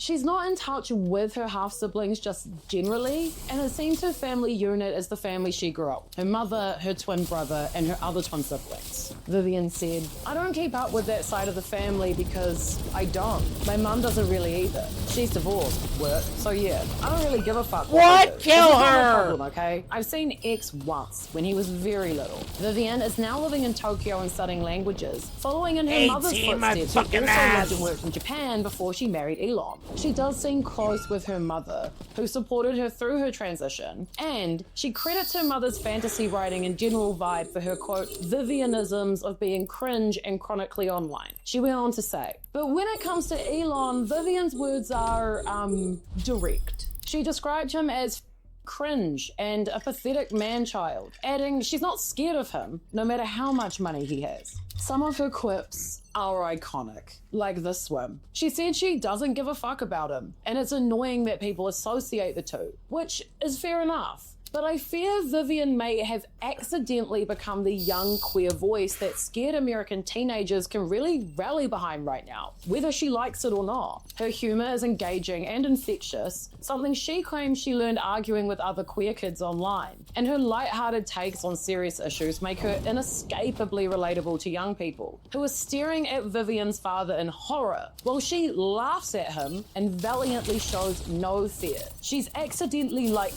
really inspirational. Her posts on TikTok and Threads are, dare I say, iconic. But Vivian doesn't see herself as an activist, or even a famous person really. She said, but in a way, just by virtue of being herself, she kind of has deserved that fame. Vivian has never really been shy about her political leanings, even publicly endorsing Kamala Harris last year. Vivian has made her views clear, saying point-blankly she's a leftist who believes in UBI, free healthcare, free education, and public housing. She also believes wealth inequality to be the biggest problem facing America. She said in her Teen Vogue interview, she also seemed to emphasize that Elon wasn't the climate-conscious, politically neutral figure we used to see him as. You know, when we all thought he was just like a weird rich guy who wanted to free us from fossil fuels and like go to Mars. Different times. Vivian said, although Vivian doesn't see herself as an activist or a famous person, her young fans would disagree. Comments since the article have flooded in, calling her a role model, a brave young woman, and fucking iconic. It would be kind of Shakespearean if the person who brought Elon back down to reality ended up being his own daughter, who he claims is dead. And let me tell you something right now. Nobody, and I mean nobody, can hate on their father as successfully as a daughter he abandoned. Okay, I know from experience. As young people look for a hero, Vivian might just be the one who steps up. She's proven that standing up for yourself, even when the odds are kind of insurmountable, it can be a revolutionary act. While her relationship with Elon may remain very strained, her connection with a younger, disenfranchised generation is undeniable. I would say keep an eye out on Vivian. I don't think we've heard the last from her. As we all attempt to understand how the absolute state of this man came to be, we might find some answers within his family, particularly his father, Errol. He's a self-proclaimed genius, a smooth-talking opportunist who may or may not have owned an emerald mine in Zambia, and a total freak who had children with his own stepdaughter. Despite this, he's still somewhat of a mysterious figure in a lot of ways, and his relationship with his son remains strained, or not, depending when you ask and who you ask. The pair are either extremely close or totally hate each other. Behind Errol's charm and various business ventures lies a history full of disturbing relationships, morally compromising decisions, and accusations that paint a picture of a man driven more by self-interest than principle. Remind you of anyone? Errol was born in Pretoria, South Africa in 1946. His British mother was known for her intelligence, and his father was a sergeant in the South African military. By his early 30s, he was already a millionaire, working on large-scale industrial projects and building a reputation as a skilled problem solver. It was during that time that he met model and dietitian May Haldeman, his future ex-wife. May later recounted how Errol relentlessly pursued her, proposing repeatedly until she finally said yes. A persistence eerily reminiscent of Elon's own approach to his earlier relationships, but these days he just knocks them up and fucks off. May and Errol married in the 70s, and in 1971, their first child, Elon Musk, was born, followed by two more children, Kimball and Tosca. In the 1970s and 80s, Errol was busy with business and politics, joining and then leaving the Progressive Federal Party, who were known for advocating power sharing in South Africa through a federal constitution. But wait, what about the Emerald Mine? When was that? Ah yes, the infamous Emerald Mine story, a tale that just won't die. Did Elon's father really own an emerald mine in Zambia? According to Errol Musk, sometime back in the day, he made a classic rich guy power move and traded his plane for a stake in a rough and ready emerald mine in Zambia. Not like a glittering gem empire, mind you. More like a dusty setup where locals would show up with emeralds and walk away with just enough cash to feed their families for a month. The whole thing, Errol says, was based on a handshake deal with some Italian guy running the local airstrip. His vibe on this is like, I'm not a regular white precious gem mine owner. I'm a chill precious gem mine owner. Errol claims he made so much cash from the mine that his safe literally wouldn't shut. He's also said that some of that gemstone money helped bankroll Elon's big move from South Africa to North America, covering his education and living costs along the way. But Elon, not having it. He consistently calls the emerald mine tale false and annoying, insisting he made his own way with about $2,000 in his pocket and 6 figures of student debt. Elon has painted the whole thing as a persistent myth meant to downplay his hard work. To make things extra confusing, there was an old interview where Elon apparently mentioned the mine and said he tried to visit it at 15, but the trip fell apart thanks to some rookie move involving an expired passport that belonged to his brother or something like that. But Errol doubles down. He produced photos of emeralds he say came from the mine, and he insisted that Elon knows all about it. Critics, according to Errol, Elon just doesn't want to be seen as a trust fund kid. Critics point out that if the mine stuff is true, it smells a little bit like old school colonial plundering, a la Cecil Rhodes, you know. But Errol's response, well, he said, half of my colleagues were killed. All of my colleagues got malaria, yellow fever, black water fever, and more. One was eaten by a crocodile. Are the silly little Western wimps of today able to understand all this? I doubt it. To date, no actual mine has been found, no paperwork has surfaced up, and not a single one of Elon's companies will touch the story with a 10-foot pole. So, like, I don't know, who knows? Who's covering up what? Or not covering anything at all? I don't know. But possible emeralds and apartheid stuff aside, it's Errol's relationships that are the most weird and like, oh my god, this guy is so cooked. Oh. Errol and May divorced in 1979 when Errol cheated on her. Yeah, this guy cheated on his supermodel wife of 9 years. I wish I was surprised, but I'm not. He once told Business Insider South Africa, I screwed up the marriage. I was totally responsible. It didn't work out too well in the end.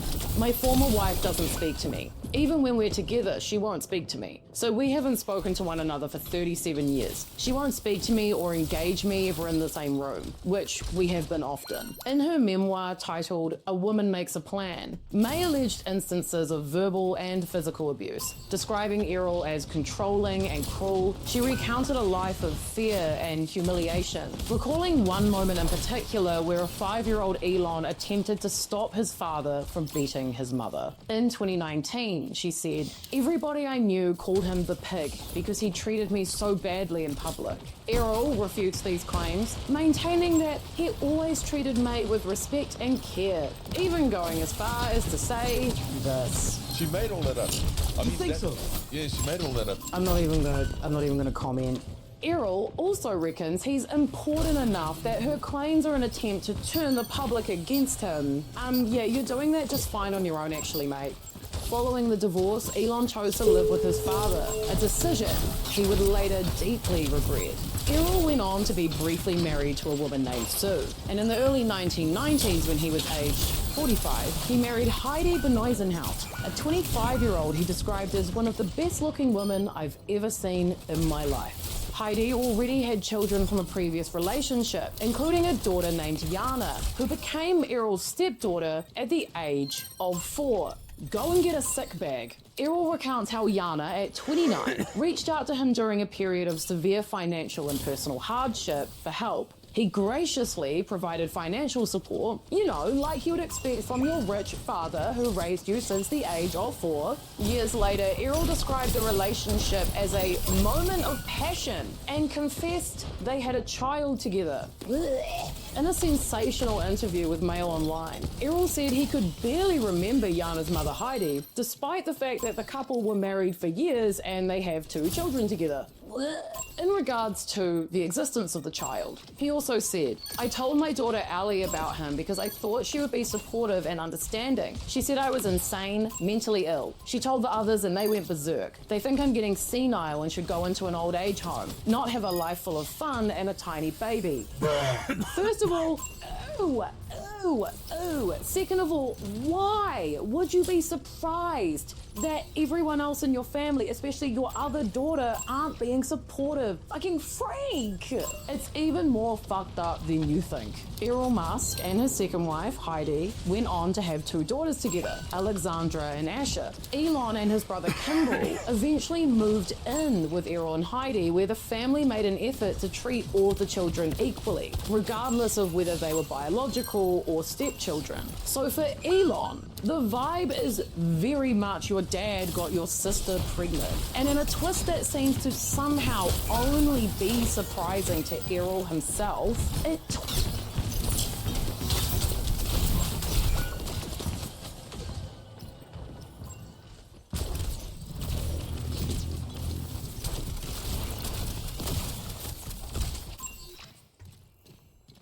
tore his family apart and caused a massive rift between himself and Elon. And if that wasn't enough, he went on to have a second child with his stepdaughter, and his reasoning for it will make your skin crawl. So in 2017, this freak made global headlines for his relationship with his own stepdaughter who had his child.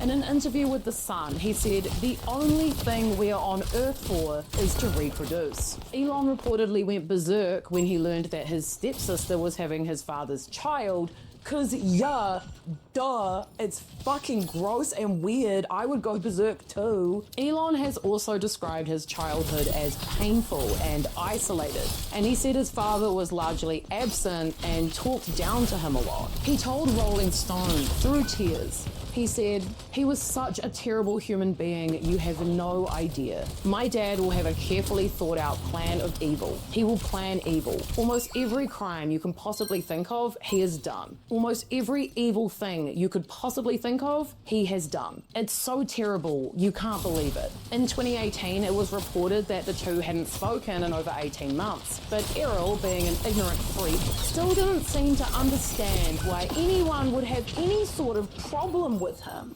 I don't know what Elon's anger is caused by. It has been ongoing since we left the USA against his will in 2003.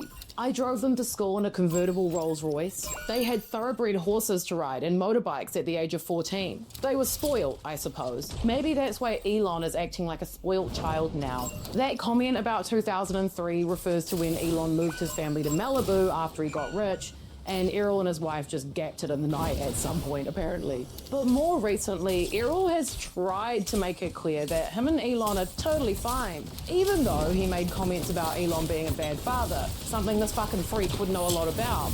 But despite that, he says that him and Elon, they've actually always been on good terms. Okay, I don't think that, but okay. Errol Musk's politics are fucked. I feel like I might not even need to say that.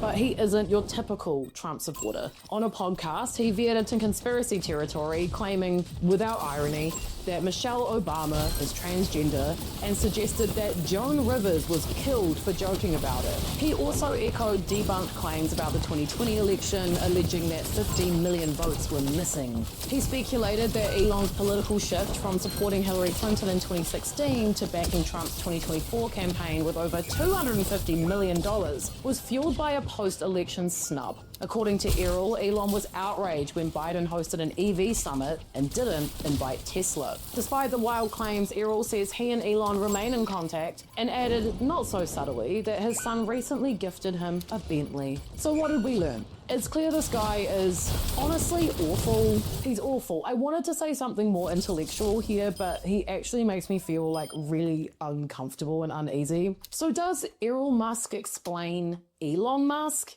Not entirely, but when you peel back the layers, childhood chaos, disturbing relationships, unchecked egos, casual cruelty, you start to see the blueprint. A man obsessed with control, legacy, and being the smartest guy in the room no matter what the cost. Errol isn't just a footnote in Elon's origin story. He's a mirror, cracked, warped, and uncomfortable to look into. And maybe that is the most revealing part of all. Because if you really want to understand Elon Musk, you might need to start with the man he never wants to become, but maybe already has.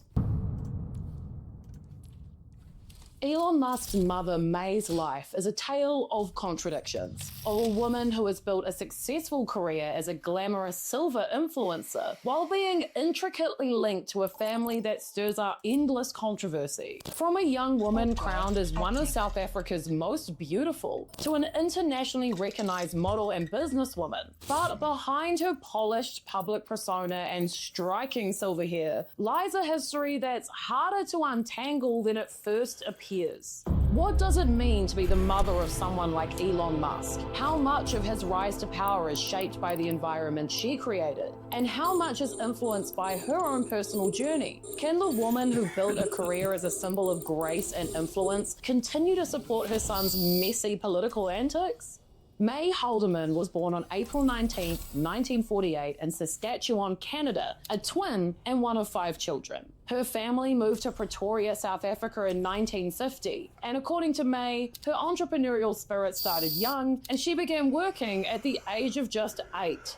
We have to talk about her father, who may hold some insight into how Elon ended up doing his whole dark MAGA bullshit. Doesn't take much digging to find that May Musk's dad, Joshua Haldeman, was known for openly holding white supremacist and conspiracy theories. He passed away when Elon was just a toddler, but some of his views still seem to pop up in Elon's rhetoric. Haldeman was a chiropractor, cowboy, and political figure in Canada. He led the far-right Social Credit Party and the technocracy movement, which wanted experts, not politicians, running the show. And they even borrowed fascist symbols. When Canada banned technocracy, he stuck up for it. And in 1950, he moved his family to apartheid-era South Africa, where he supported the regime and called black Africans primitive. He believed that white South Africans were key to fighting a global conspiracy of Jewish and non-white people. He also self-published books attacking vaccines and fluoride, calling them mind control tools. Views that sound eerily similar to Elon's talk about the woke mind virus, especially when it comes to his trans daughter Vivian. Check out the full rundown on that here. She's really cool and she hates her dad. Anyway, this was the environment May was raised in. It's unclear how she felt about it all, but she hasn't exactly gone out of her way to denounce her father's views either. May has always been, like, undeniably beautiful. Some people are just blessed like that, you know? And as a young woman, she was a finalist in the 1969 Miss South Africa beauty competition. So it comes as no surprise that she caught the attention of millionaire businessman / possible Emerald Mine owner Elon Musk. By this time, May was working as a model and dietitian.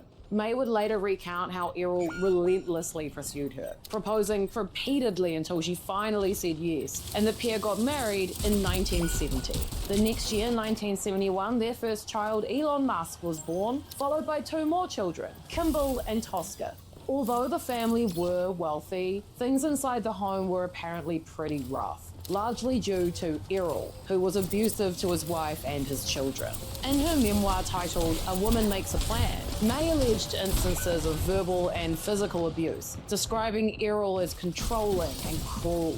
She recounted a life of fear and humiliation, recalling one moment in particular where a 5-year-old Elon attempted to stop his father from beating his mother. They got divorced in 1979, but May actually wanted to get out earlier, but couldn't do anything because the law wouldn't allow her to get divorced. The Divorce Act, which legalized a dissolution of marriage in South Africa, didn't come into effect until July 1st, 1979, and they got divorced really not long after. Errol denies these claims. He even said at one point that she was making it all up. May's children, including Elon, they back up her side of the story. Post-divorce, May found fulfillment as a single mother, but her finances weren't as strong as they were in marriage. At one point, she claimed to have been working 5 jobs at once to provide for her family. Elon actually chose to live with his father because he had an Encyclopedia Britannica and a computer, things May couldn't provide for him. Elon would go on to regret that decision, and the family would slowly but surely all make the move to Canada, where Elon and his brother Kimball started working on their first startup. May is an educated woman. She's got degrees on degrees. She got her first master's in dietetics from South Africa, studying in Afrikaans, one of the 4 languages she speaks. Damn girl. Later, she earned another master's in nutritional science from the University of Toronto, and in 2023, that same university awarded her an honorary doctorate in dietetics. Good for her. Her life now is dramatically different from her post-divorce years. She's a model, she's rich as hell, she's in a Beyonce video, her son has somehow become way too powerful and rich, and she's also incredibly popular in China. Her striking silver hair and positive attitude to aging has landed her on magazine covers and runways. In 2018, she landed a CoverGirl cosmetic campaign at the age of 70. She posed nude for Time and New York magazine, the latter with a fake baby about, and appeared on the cover of Elle Canada in 2012. Then in 2022, she became the oldest model ever to appear on the Sports Illustrated swimsuit cover at 74. May proudly owns her status as a silver influencer, winning over younger fans as a role model for aging gracefully, especially in China, where she spends a lot of time. And her 2019 book, A Woman Makes a Plan, was apparently a bestseller.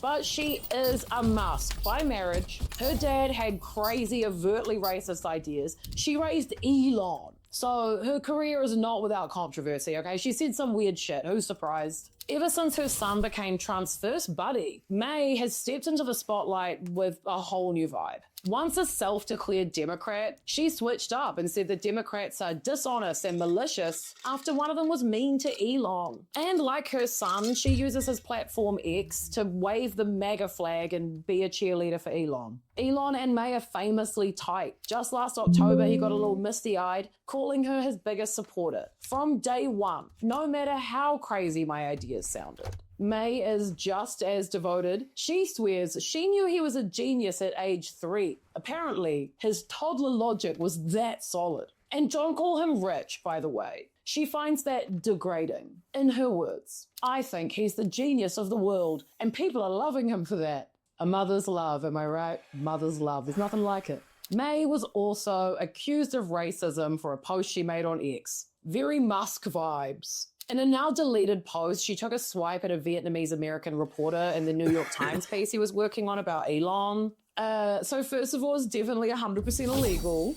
May's post seemed to echo some of the voter fraud conspiracy theories her son Elon and his pals had been peddling. But in reality, widespread voter fraud it's not a thing. It's just not. Investigations show that kind of fraud is extremely rare, and there's no proof of any secret Democrat plot like she suggested. And like, if there was, wouldn't they have won? Her popularity in China is wild. By her own account, visiting nearly every month, and she's built quite the following there. While May's path has been one of reinvention, rebuilding her life from what sounds like a totally horrific marriage, her past and family ties are just really hard to ignore. Raised in a home steeped in controversial beliefs, and raising a son who's now a major player on the world stage, May's public persona seems just as layered and complex as her own personal journey. In a way, she's kind of always been in the spotlight, just not always for the reasons that we'd expect. Kimball Musk, the lesser-known sibling of Elon Musk, has spent his life straddling two worlds, tech and food. He's often been a quiet but pivotal figure in his brother's meteoric rise. Yet, while Elon rewires industries, Kimball's passion remains rooted in the kitchen, building a career as a chef, entrepreneur, food activist, and cowboy hat lover. Seriously, he wears a cowboy hat everywhere. He loves it. Kimball's journey is marked by a mix of loyalty to his brother and a desire to forge his own path. His complex relationship with Elon, both a source of strength and occasional tension, raises a compelling question. Is Kimball the grounding force behind his brother's relentless ambition, or is he simply trying to saute vegetables in peace? This is the story of Kimball Musk. Kimball James Musk was born in 1972 in Pretoria, South Africa, to parents May and Errol Musk. He's the middle child between Elon and his younger sister, Tosca. Kimball has been open about the violence he experienced during his childhood, describing it as akin to torture. His father, Errol Musk, a wealthy and controversial figure, has been accused of abuse by both his children and his former wife. Amidst this turbulent upbringing, Kimball found solace and passion in cooking. At just 11 years old, he prepared his first meal, a roast chicken with French fries, marking the beginning of a lifelong love for food. After finishing high school, Kimball followed his mother, sister, and brother to Toronto, Canada. He later joined Elon at Queen's University, earning a business degree in 1995. This period marked the start of a pattern where Kimball often followed Elon's ambitious adventures. It's a real running theme here, basically. While still in school, he helped launch their first startup, Zip2, where the brothers lived, worked, and occasionally fought, literally, in a cramped Palo Alto office. Fights between the two brothers are kind of legendary. They're both admitted to brawls on the floor of offices, and at one point, Kimball bit Elon's fist, raised to punch him so hard that Elon needed stitches and a tetanus shot at the hospital. Really siblings vibe, for sure. Very siblings energy there. Zip2's sale in 1999 for $307 million earned Kimball around $15 million before taxes. At just 27 years old, he had achieved financial freedom. While Elon moved on to launch X.com, which later became PayPal, which later made a lot of money, Kimball decided to enroll in New York's French Culinary Institute. Of the 25 students who enrolled in that class, only 6 made it through, including Kimball. Timing is everything. And shortly after finishing culinary school, the 9/11 attacks shook New York. Kimball joined volunteer chefs to prepare meals for first responders, starting with peeling potatoes and eventually creating full meals. But he would soon be pulled back into his older brother's orbit. In 2004, Kimball founded The Kitchen in Boulder, Colorado. Around the same time, he became involved in the early days of SpaceX, attending key meetings for the Mars Oasis project, an ambitious but ultimately unsuccessful plan to send a greenhouse to Mars to spark public interest in space colonization. Very Elon. Though his role at SpaceX was limited, he was listed as a corporate officer from 2009 to 2022, a move that has raised questions among legal experts. Harvard law professor Jesse Fried suggested it might have been a way for Elon to provide financial support to Kimball, while others speculated it served as a control mechanism for Elon. I think two things can be true at once, and my take is that's the situation here. While juggling his restaurant dreams and moonlighting in Elon's orbit, Kimball decided to try his hand at tech again, this time as CEO and investor of Medium, a startup that pitched itself as a social web browsing experience. Eventually rebranded as One Riot, the company flopped completely in a way that only a startup can. And when Kimball gapped it in 2011, Walmart acquired the company for an undisclosed amount. In early 2008, Tesla were on the ropes, and Elon turned to Kimball for help. As a loyal board member since 2004 and a brother, Kimball stepped up, cashing out about $375,000 in Apple stock to keep the company alive. And this is according to Walter Isaacson's biography. Despite his forays into tech and space, Kimball's true passion remained food. In 2010, he launched the non-profit arm of The Kitchen called The Kitchen Community, later rebranded as Big Green, which focuses on creating learning garden classrooms to connect children with real food. His restaurant empire expanded to cities like Denver, Chicago, and Austin. In 2016, Kimball founded Square Roots, an urban farming startup that grows greens in shipping containers. It's a bit more complicated than that, but that's it. The company raised $90 million, largely from Elon-adjacent investors, before laying off most of its staff in 2023 and pivoting to a vague farming-as-a-service model. Translation, the lettuce ship has sailed. His latest venture, Nova Sky Stories, a drone light show company, has also leaned heavily on the Musk network, most specifically Qatar's Sovereign Wealth Fund, which also happens to back Elon's X and XAI, and recently partnered with Starlink for in-flight Wi-Fi. They're also getting Kimball to do drone shows. Kimball was on the board of Chipotle Mexican Grill from 2013 to 2019, random and he's on the board for Burning Man. I did not know that Burning Man had a board, but slay Kimball, that sounds fun, I guess, why not? These days, Kimball's main focus is Big Green, the non-profit focused on connecting kids to real food by creating learning garden classrooms in schools across America. It's a far cry from whatever Elon's doing right now. The idea behind it originally came from his first wife, Jen Lewin. She's still involved in the non-profit today. Speaking of, when it comes to his personal relationships, there really isn't as much to read into as there is for his brother or his father. I mean, honestly, by Musk standards, Kimball's family life is actually super normal. Kimball first married Jen Lewin, his business partner for The Kitchen, in 2001. They went on to have 2 children together, but divorced in 2010. She's gone on to remarry and remains involved in The Kitchen and Big Green. It seems like they get on fine. Kimball met his current wife, Christine Wiley, an environmental activist and daughter of ex-billionaire Sam Wiley, in 2011. Eventually, it worked out though, even if it took a few years, and the pair went on to have 4 weddings in 2018. 4. Elon was the best man at 3 of them, and I assume Kimball wore the hat to all of them. Honestly, me, 1 wedding is stressful enough. Anyway, following Elon's lead has paid off for Kimball and his cowboy hat. Thanks to small stakes in SpaceX and Tesla, Kimball is worth an estimated $900 million.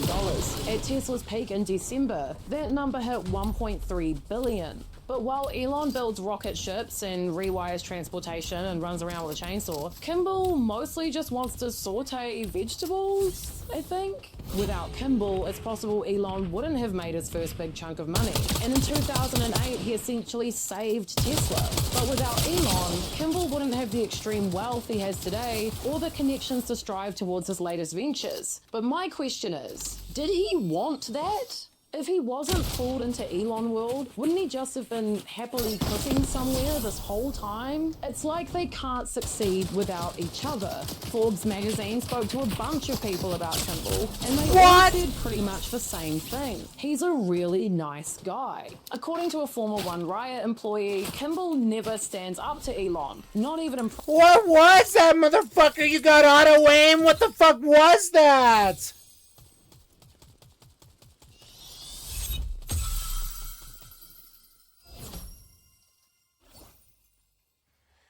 Yeah, I think he does. Jesus fucking Christ, man.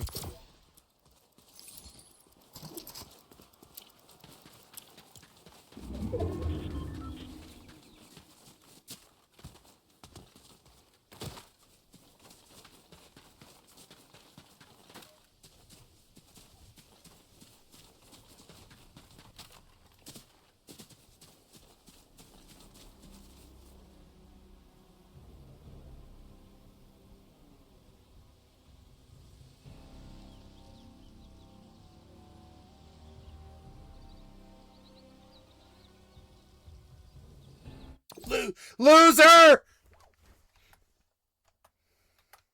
Private. But apparently Elon and Kimball are incredibly close. So is Kimball the real power behind the throne? Is he the person closest to Elon who can keep him tethered to the ground? I mean, he's definitely disagreed with his brother publicly multiple times, and even mused in an interview with The Times. When Elon bought Twitter, Kimball said to him, "It's a pimple on the ass of what should be your impact on the world." And earlier this year, Kimball came for Trump over tariffs. Totally publicly. Part of me can't help but wonder, is Elon so unhinged these days because he doesn't have Kimball by his side? His younger brother, who maybe cares a bit less for power and more for healthy food? They've been by each other's side through it all, from their challenging childhood to multi-billion-dollar success. But now, as their paths seem to deviate, Elon seems more dangerous and power-hungry than ever. Kimball Musk's life is a study in contrasts. A billionaire chef, a quiet tech insider, and a man who is both shaped and been shaped by his brother's orbit.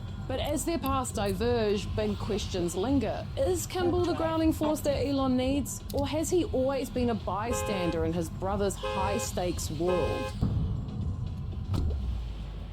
Has had 3 marriages, though only to 2 women, and is known to have fathered 14 children with 4 different women. He's not exactly shy about his reproductive ambitions either. Back in 2021, during a speech at a Tesla factory, Elon declared, "I can't emphasize this enough.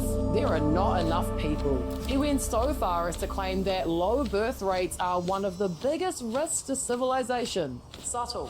But 14 kids might just be the beginning. Elon could be operating more of a baby empire than we thought, with some reports that he has up to 100 kids. Oh my god, who is having these children? Well, strap in, get a cup of tea, get some popcorn, because we're going to go through all of it. Justine Wilson. Justine Wilson, Elon Musk's first wife, met the future tech mogul back in the early 90s at Queen's University in Ontario. She was a small-town freshman with dreams of becoming a fantasy writer. He was a sophomore with big ambitions and apparently a very persistent streak. In her 2010 essay titled "I Was a Starter Wife," Justine recalled being less than charmed at first. "He's not a man who takes no for an answer," she wrote, noting how Elon showed up with ice cream after she had blown off a date with him.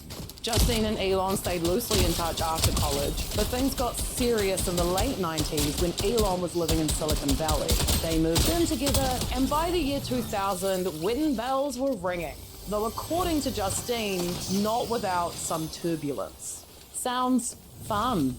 The red flags, however, weren't exactly subtle. In her essay, Justine wrote that Elon told her, at their wedding reception no less, that he was the alpha in the relationship. Romantic, right? From there, though, things didn't exactly improve. She said he regularly dismissed her opinions, criticized her judgment, and made it clear who was boss. Elon even reportedly told her that if she were an employee, he would have fired her. So yeah, a very healthy marriage where you do performance reviews on your wife. In 2002, Elon and Justine welcomed their first child, a son named Nevada. But tragedy struck just 10 weeks later. While attending a wedding with their nanny, Nevada was found unresponsive in his sleep, likely a case of SIDS, and he unfortunately passed away 3 days later. In her essay, Justine said that she tried to grieve openly, only to be met with cold detachment from her husband. Elon, she said, accused her of being emotionally manipulative for expressing her grief. The couple later turned to IVF, having 5 more children. Twins Vivian and Griffin in 2004, followed by triplets Kai, Saxon, and Damien in 2006. Yeah, that's 5 kids in 4 years. Very efficient. By 2008, Justine had hit a breaking point. After a car accident left her physically shaken but mentally sharper, she realized she'd been morphed into what she called a trophy wife, and that she sucked at it. Take the marriage as is, or it's done. Kicking off a drawn-out legal tangle that took years to fully unravel. In the end, Justine received a substantial divorce settlement, which included $6 million in cash, 10% of Elon stock in SpaceX, and a $200,000 Tesla Roadster car for her troubles. These days, Justine is still a fantasy writer, and she took the lead on raising their children. Vivian, her eldest daughter, says their whole side of the family is estranged from Elon, who has taken massive issue with Vivian's transition, saying crazy shit like, "My son was killed by the woke mind virus." Tallulah Riley, the wife so nice, he married her twice.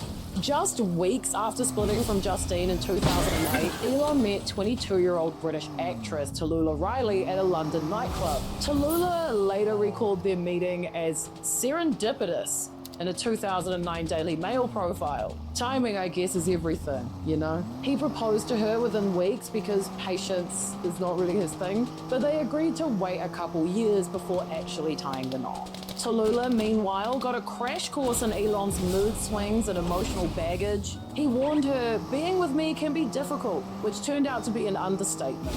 Still, she stuck around, and they married in an English cathedral in 2010. But she was wary enough about the whole situation that she decided, no kids with this guy. It didn't take long for this marriage to unravel. Riley felt lonely living in LA, sidelined from her own career, while Elon was off chasing rockets and revenue and God knows what else.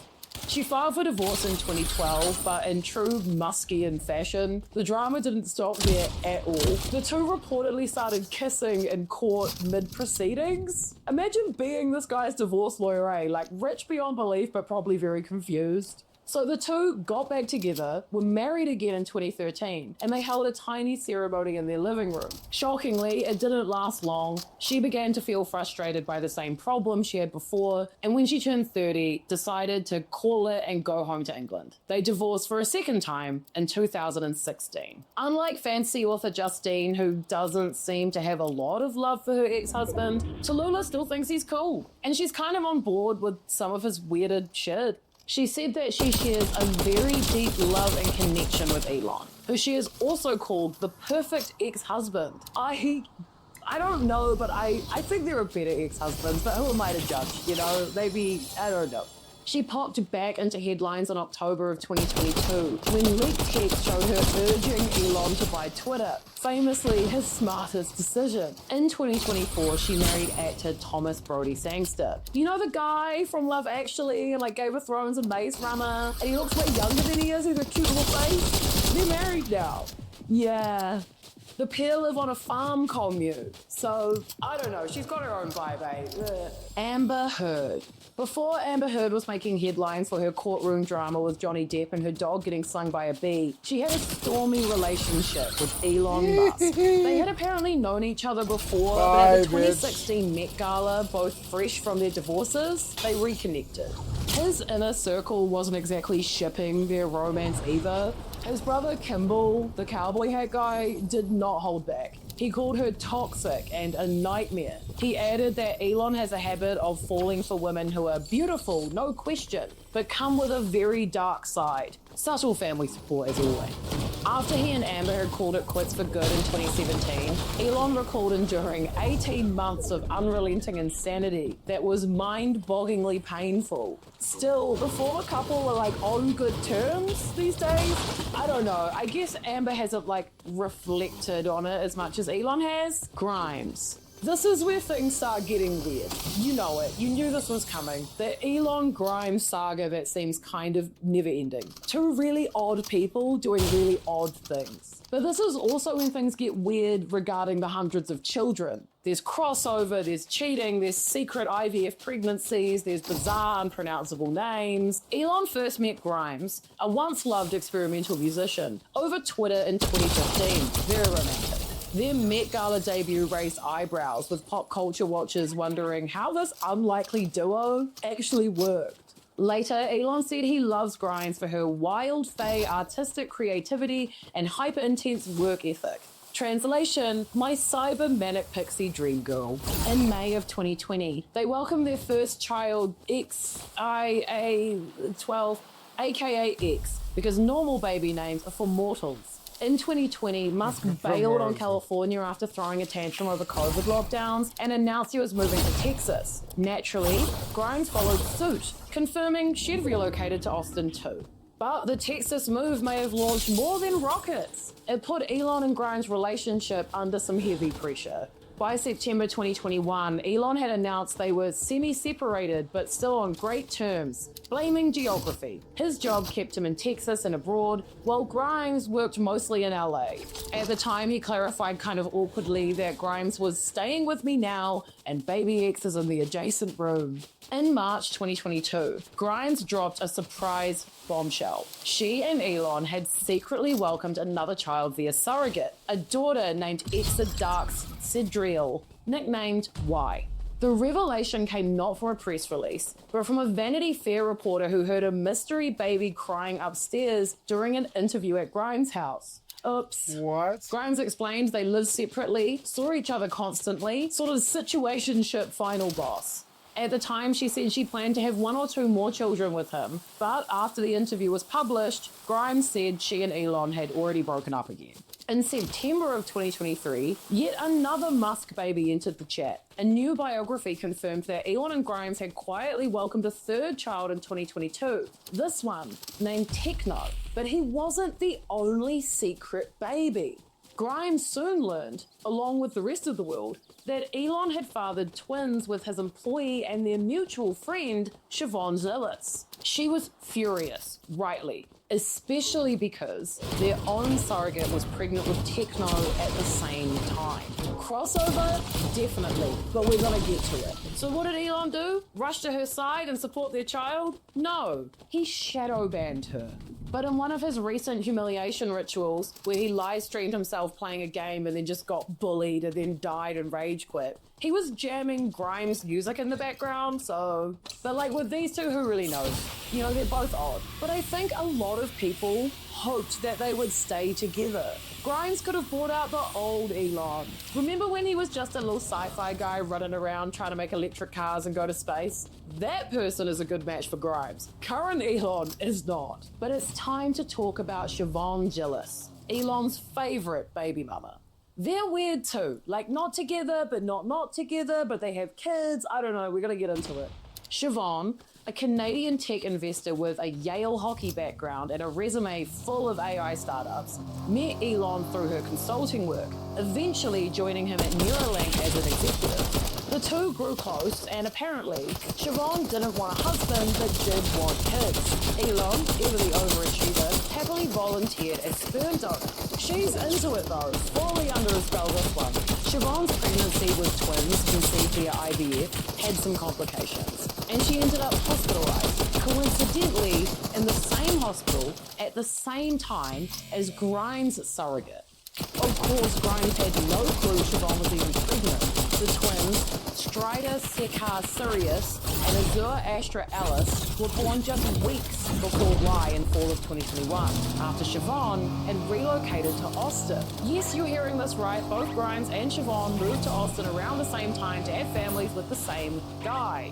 Siobhan and Grimes were also said to be friends, so make of that moral conundrum what you will. By 2024, Elon and Siobhan had expanded their unconventional family even further, welcoming 2 more children, a daughter named Arcadia and a son named Selden Lysurgus. I'm sorry, I don't know. Despite having 4 kids together, there's no sign the pair have been like super romantically involved. They just seem to get on well in a very sci-fi co-parenting arrangement, I guess. Siobhan often posts about her kids on Twitter, sharing photos and anecdotes, which Elon sometimes likes with little heart emojis, more than most of his other kids get out of him, it seems. The kids, and Siobhan presumably, have even visited Elon in DC. She also defends him online in glowing terms, once tweeting that he's not driven by money, but by existential relevance to humanity. So if you were wondering if she drinks the Kool-Aid, I think she might actually be bottling it. Ashley Sinclair. Okay, so if you thought the crossover with Grimes and Siobhan was like bad or weird, Elon did it again. More secret babies, but this time not via IVF. Allegedly, Elon provided her with a fancy apartment in the financial district of New York, a solid security detail, but no more romance.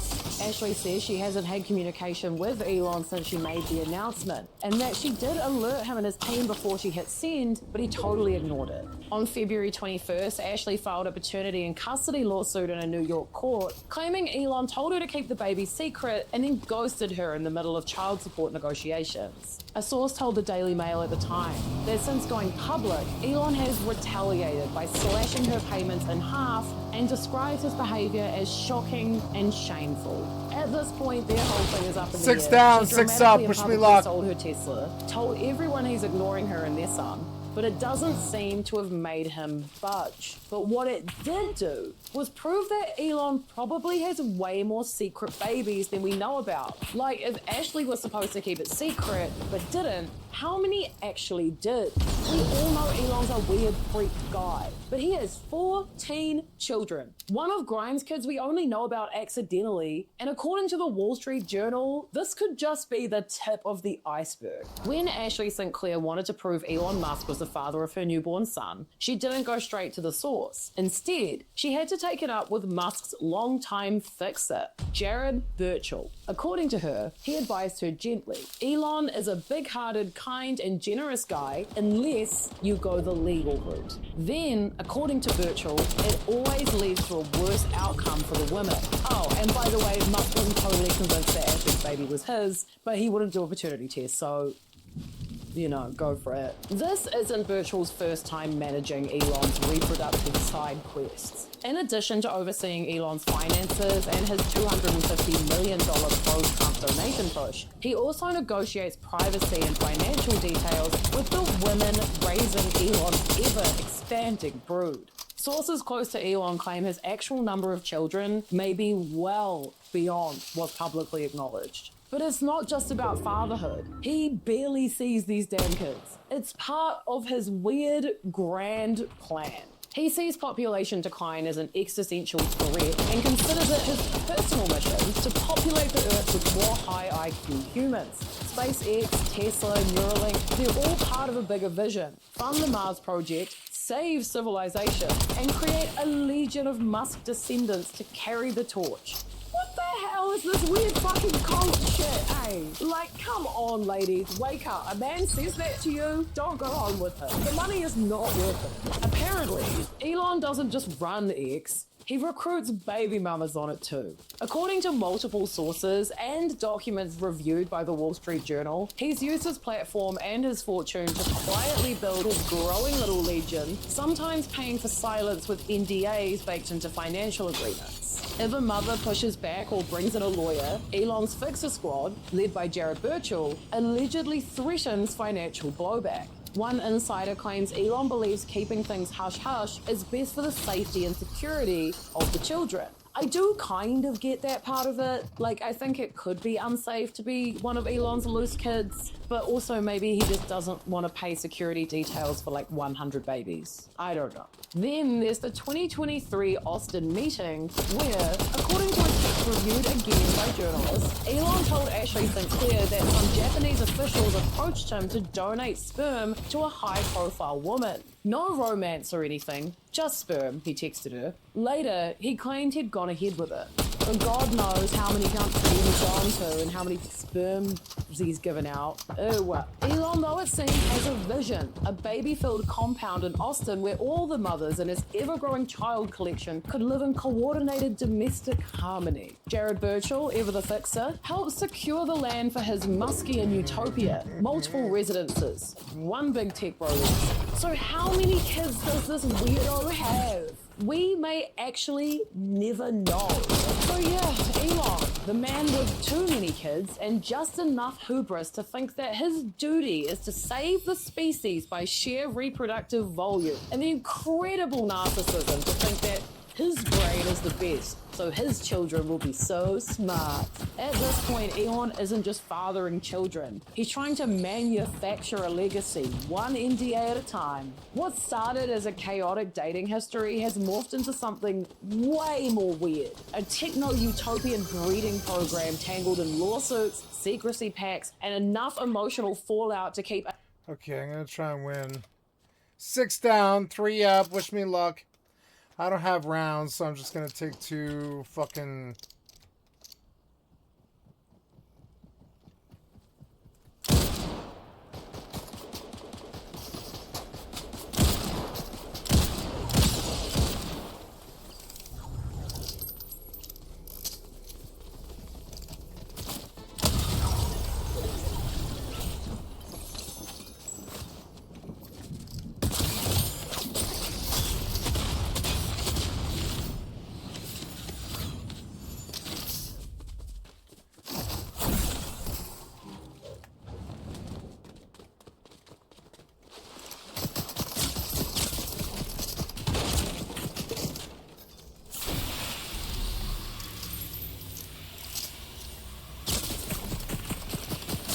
What? Come on, motherfucker! I ought have fucking missed! You shot me perfectly! What the fuck was that? Suck my dick, worthless piece of shit! Fuck you!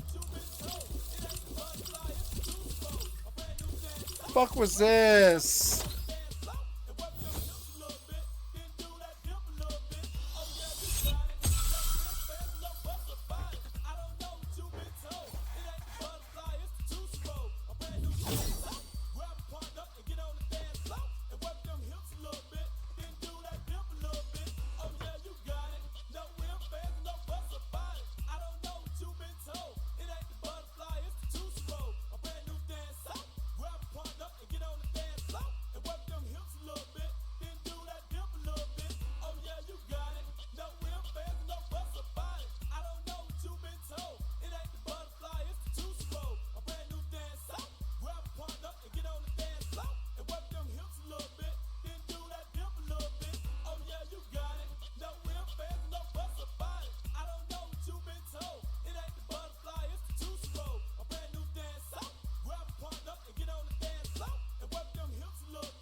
Sit down, kitty.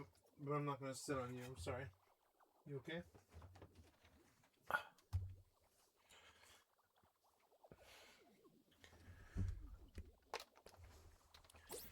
Second place. I'm okay with that. I'm gonna stop now.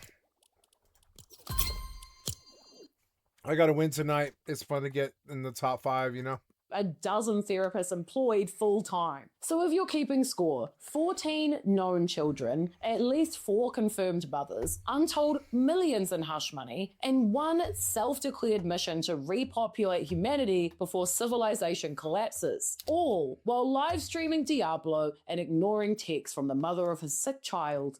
Whether you see him as some sort of brilliant visionary, a cautionary tale, or the world's wealthiest deadbeat dad, one thing is obvious. Elon may not have time for his kids, but he sure has time to keep having them. Thank you so much for watching. If you like this video, you should subscribe. We do 5 videos a week. That's so many videos. You'll never get bored. Bye.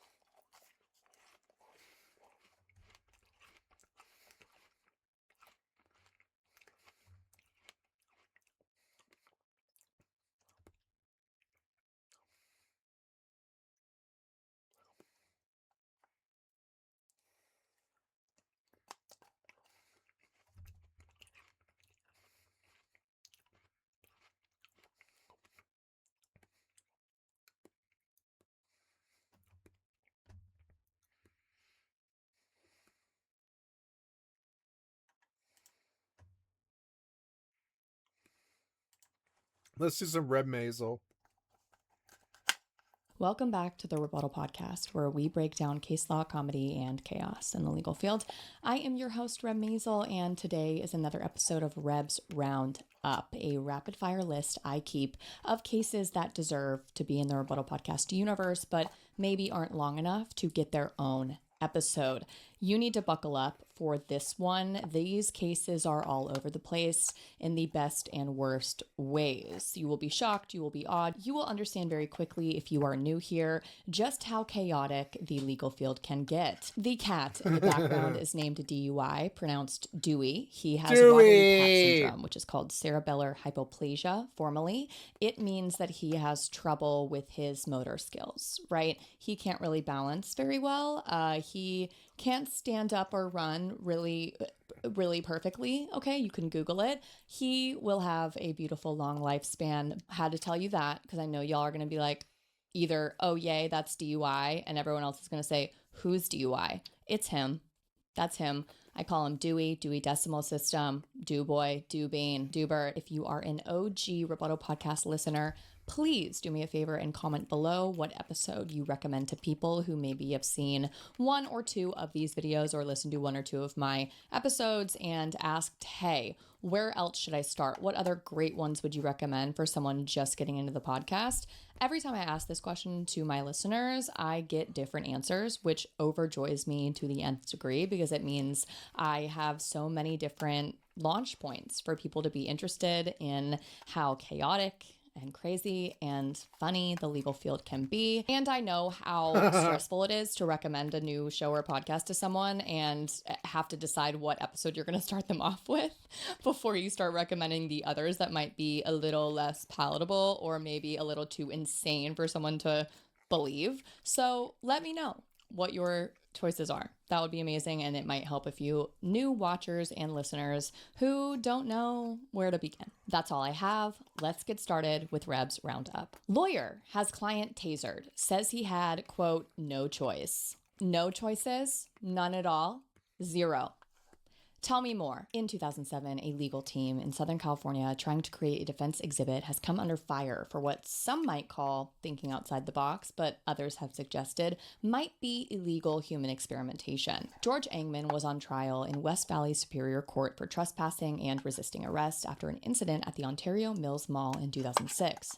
Engman claims that the police used excessive force when they detained him, and specifically that they shocked him 10 to 14 times with a taser-style stun gun. Presumably, the argument was that he could not have resisted arrest because he was a tad preoccupied with the 50,000 volts of electricity being introduced to his body. Many such cases. The police, however, say he was shocked only 3 times. Thus, the defense effort to conduct an experiment that would demonstrate the effects of repeated shocks on their client. And what better way to demonstrate the effect of repeated shocks on your client than by inflicting repeated shocks on your client. Engman's lawyer hired a consultant, quote unquote, to do the tasering. The consultant shocked Engman several times with a stun gun and videotaped the proceedings. To give credit where credit is due, the lawyer did not let his client face the tasering alone. God bless, baby. We are a family, defense attorneys with their clients. He also had himself tasered, as well as his brother, who is also his law partner. The videotape, which reportedly showed Engman writhing on the ground, was shown at a hearing on Wednesday, after which a few questions were raised. Can you believe it? Color me shocked. Pun intended. I'm sorry. Specifically, the district attorney raised the question of whether the testing might have violated the Protection of Human Subjects and Medical Experimentation Act, that is California Health and Safety Code, section 24170. That law establishes an experimental subject's Bill of Rights, basically constituting the subject's right to have the experiment fully explained, and requires informed consent. It defines, quote, medical experiment to include the use of a drug or device or electromagnetic radiation in or upon a human subject in the practice or research of medicine, if that does not directly benefit the subject. It is unclear whether the client here provided his consent in writing, though it seems clear he consented by the video of him going, let's do this, right? According to reports, however, the consultant admitted he was not certified to use a Get off my taser. table. So who is this Off my third-party table. consultant? Is it your neighbor, your friend, your buddy on the Off my street? table. A paralegal Get who off my just table. put in their 2 weeks notice? The defense off my argues, table. however, that the test did or you. was intended to directly benefit the subject because it is part of a legal defense. Maybe so, but the better argument here would have been that this isn't a medical experiment for medical treatment, because that's the subject of the law. But who am I, right? Maybe these lawyers are better than me. Doubtful. Engman's attorneys said that the test was necessary to gather evidence because neither the DA nor the stun gun manufacturer would provide studies explaining the kinds of wounds or marks that can be made by the device. We had no other choice, he said. We did it because our backs were up against the wall. It was for the greater good. No criminal charges were ultimately filed against the attorney or the client for tasering and being tasered, and the client had the resisting arrest charge dismissed. Not sure if the tasering argument was helpful or not, but that's where that stood. The trespass charge went to trial, but the jury was gridlocked 11-1 as to whether he trespassed, so he was free to go. Next case is also from 2007 because some years last a decade. City of Montreal ordered to pay $27,000 for disastrous bar mitzvah reception. Peter Newman was awarded moral and legal damages by a court in Quebec based on Newman's allegations that a city employee ruined his grandson's bar mitzvah in 2003, and the city government then failed to take his complaints seriously. Newman described the event, held at the Pierre Fons Cultural Center with 350 invited guests, as the, quote, bar mitzvah from hell, and it is hard to argue with that. Most of the damage was done by the janitor, who seems to have been the only staff member present during the event and who seems to have been drunk throughout. Therefore, I will be referring to him as drunken janitor, capital D, capital J. The first sign of difficulty came before the party even started. When drunken janitor stole all of the ice Newman had bought for the party and tried to sell it back to him. A guest then got stuck in the elevator. Drunken janitor, quote, was of no help. He also refused to fill the toilet paper dispensers. Newman had to go buy his own. Another guest got stuck in the elevator. Again, drunken janitor was of no help. Next, the pianist had a heart attack. According to the report, the custodian was again nowhere to be found. Does this imply that he somehow would have been helpful in a medical emergency when he couldn't even fill the toilet paper dispensers and was otherwise inebriated off of his rocker? Not sure, but it sounds like they're implying that, which is doubly hilarious. At 10:30 p.m., drunken janitor reemerged and ordered the band to stop playing, although the room had been rented until 2 a.m.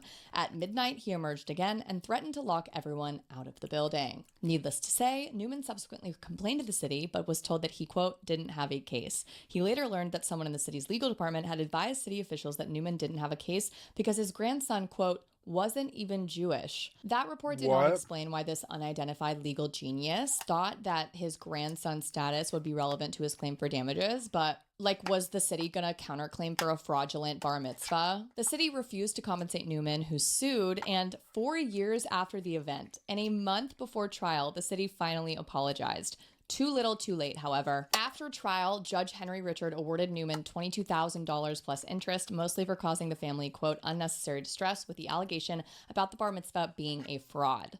Newman said he would donate the money to charity. Meanwhile, drunken janitor was fired. He now works as a groundskeeper for an elementary school somewhere in the U.S. Next case. 2 German people were hospitalized in December of 2009 after a supermarket brawl over a shopping cart, or trolley, as they say there. Police said a rush of shoppers depleted the supermarket's trolley reserves, God forbid, and a 74-year-old man and a 35-year-old woman both grabbed the last one. The man wrestled it away, but the woman's younger brother knocked him down. The victors and their mother then rolled away with the prize, but the older man got up, followed them into the store, and cornered them at the deli counter. According to the report, the elderly gentleman, quote, clubbed the younger man with a salami as the mother tried to fend him off with a sharp 4-pound piece of Parmesan, but he deflected the cheese dagger and banged her head into the counter. Quote, the trolley was undamaged. Oh, okay, because I was wondering. Next case. Judge denies wrongdoing, says he was only there for the soup. No, I did not. Judge Michael Hecht testified in a Tacoma courtroom in 2009 in his own defense. Tacoma. He said this repeatedly. What had he not done, you ask?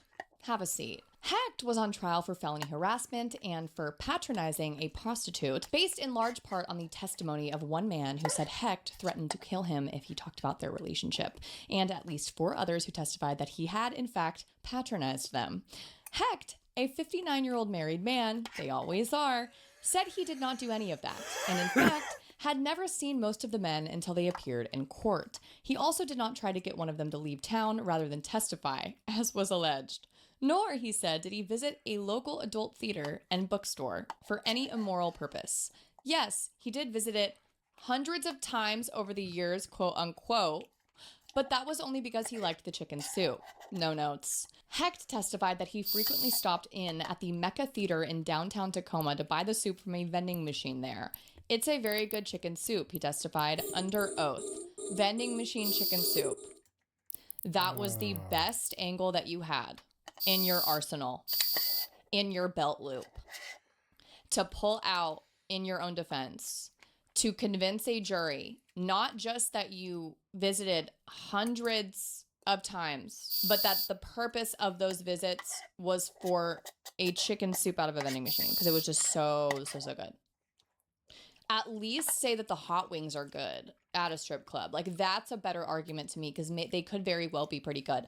No one in their right mind is believing this for the soup allegation alone. Like, yes, we all know that this is BS, but I would at least entertain. Okay, maybe the food is like really good. If your best foot forward is vending machine chicken soup, get out of my face. Hecht admitted that he spent a lot of time in the downtown Antique Row area where the Mecca is apparently located, and not just when he was lusting after soup. He said he had dabbled in antiques his entire adult life. He did admit that he often gave out cash, food, and his phone number to homeless people who hang out in the area, but said he had only been trying to help, describing himself as the helpful grandpa type.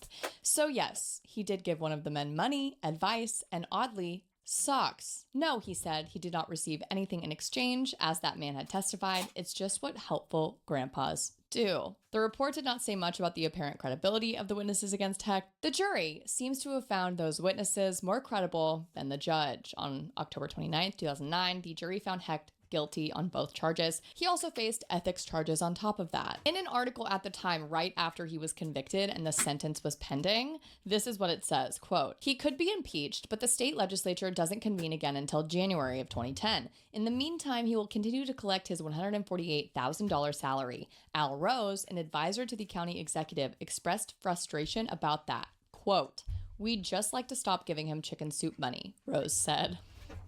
Oh, that was a bar. Next case, Walmart greeter fired for greeting customers with picture of naked Walmart greeter. This is from 2005.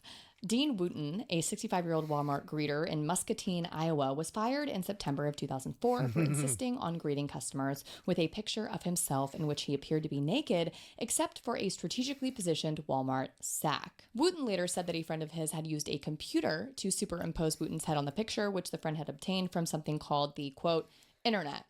He said he thought customers would find the photo amusing and that he typically greeted them with it while saying that Walmart had cut back on expenses, and this represented the new employee uniform. Customers, in fact, complained to management, who told Wooten to please stop displaying the photo. When he started up again 5 days later, he was fired after more customer complaints. The reason why this is included in a Rebs Roundup is because Wooten's subsequent request for unemployment benefits was denied by an administrative law judge who ruled that a, quote, reasonable person would know the act of showing a naked body wearing a Walmart sack would not be good for the employer's business. That is case law. Write it down. A lot of cases from the early 2000s this episode. That wasn't intentional, but there are a few from 2026 coming right up. Next case, this decision was issued March 19th, 2026, and it is decidedly less fun. Content warning for sexual assault. Ohio-based ICE agent responsible for supervising undocumented immigrants, which means he can have them deported, imprisoned, ankle monitored, etc., repeatedly stalks and shows up at the home and work of a woman he is supervising so that he can force her to have sex with him against her will. That former ICE agent's name is Andrew Golobic, Golobic, in case you'd like to look that up. He also impeded investigations into his behavior by exchanging lenient supervision measures for other supervisees' silence and by destroying evidence. A jury found him guilty of a wide range of federal crimes, and a district court judge sentenced him to 144 months in prison, which is 12 years. He appealed that conviction for a variety of reasons, and the Sixth Circuit Court of Appeals thankfully said, yeah, you also kidnapped people, witness tampered, you had at least 5 other victims who you sexually assaulted that we know of. You earned that 12-year sentence. Conviction affirmed. Next case. This opinion was issued by the Fifth Circuit March 9th, 2026. Did Sulphur, Louisiana officials retaliate against a police captain for being too public about his polyamorous relationship? Michael Molitor, a former captain for the Sulphur, Louisiana Police Department, was twice punished for excessive parking up, which is sitting in one spot when he should have been on patrol. In 2019, the department suspended him for 9 days. And in 2022, when Molitor started excessively parking up again, the department suspended him for 14 days, demoted him to sergeant, mandated burnout counseling, and banned him from taking his police cruiser to his #1 parking up spot, his girlfriend's house. Investigations from both 2019 and 2022 had revealed police captain Michael Molitor would spend anywhere between 2 and 7 hours parked at his girlfriend's house. The Internal Affairs investigation in 2019 documented several calls for service that plaintiff Michael Molitor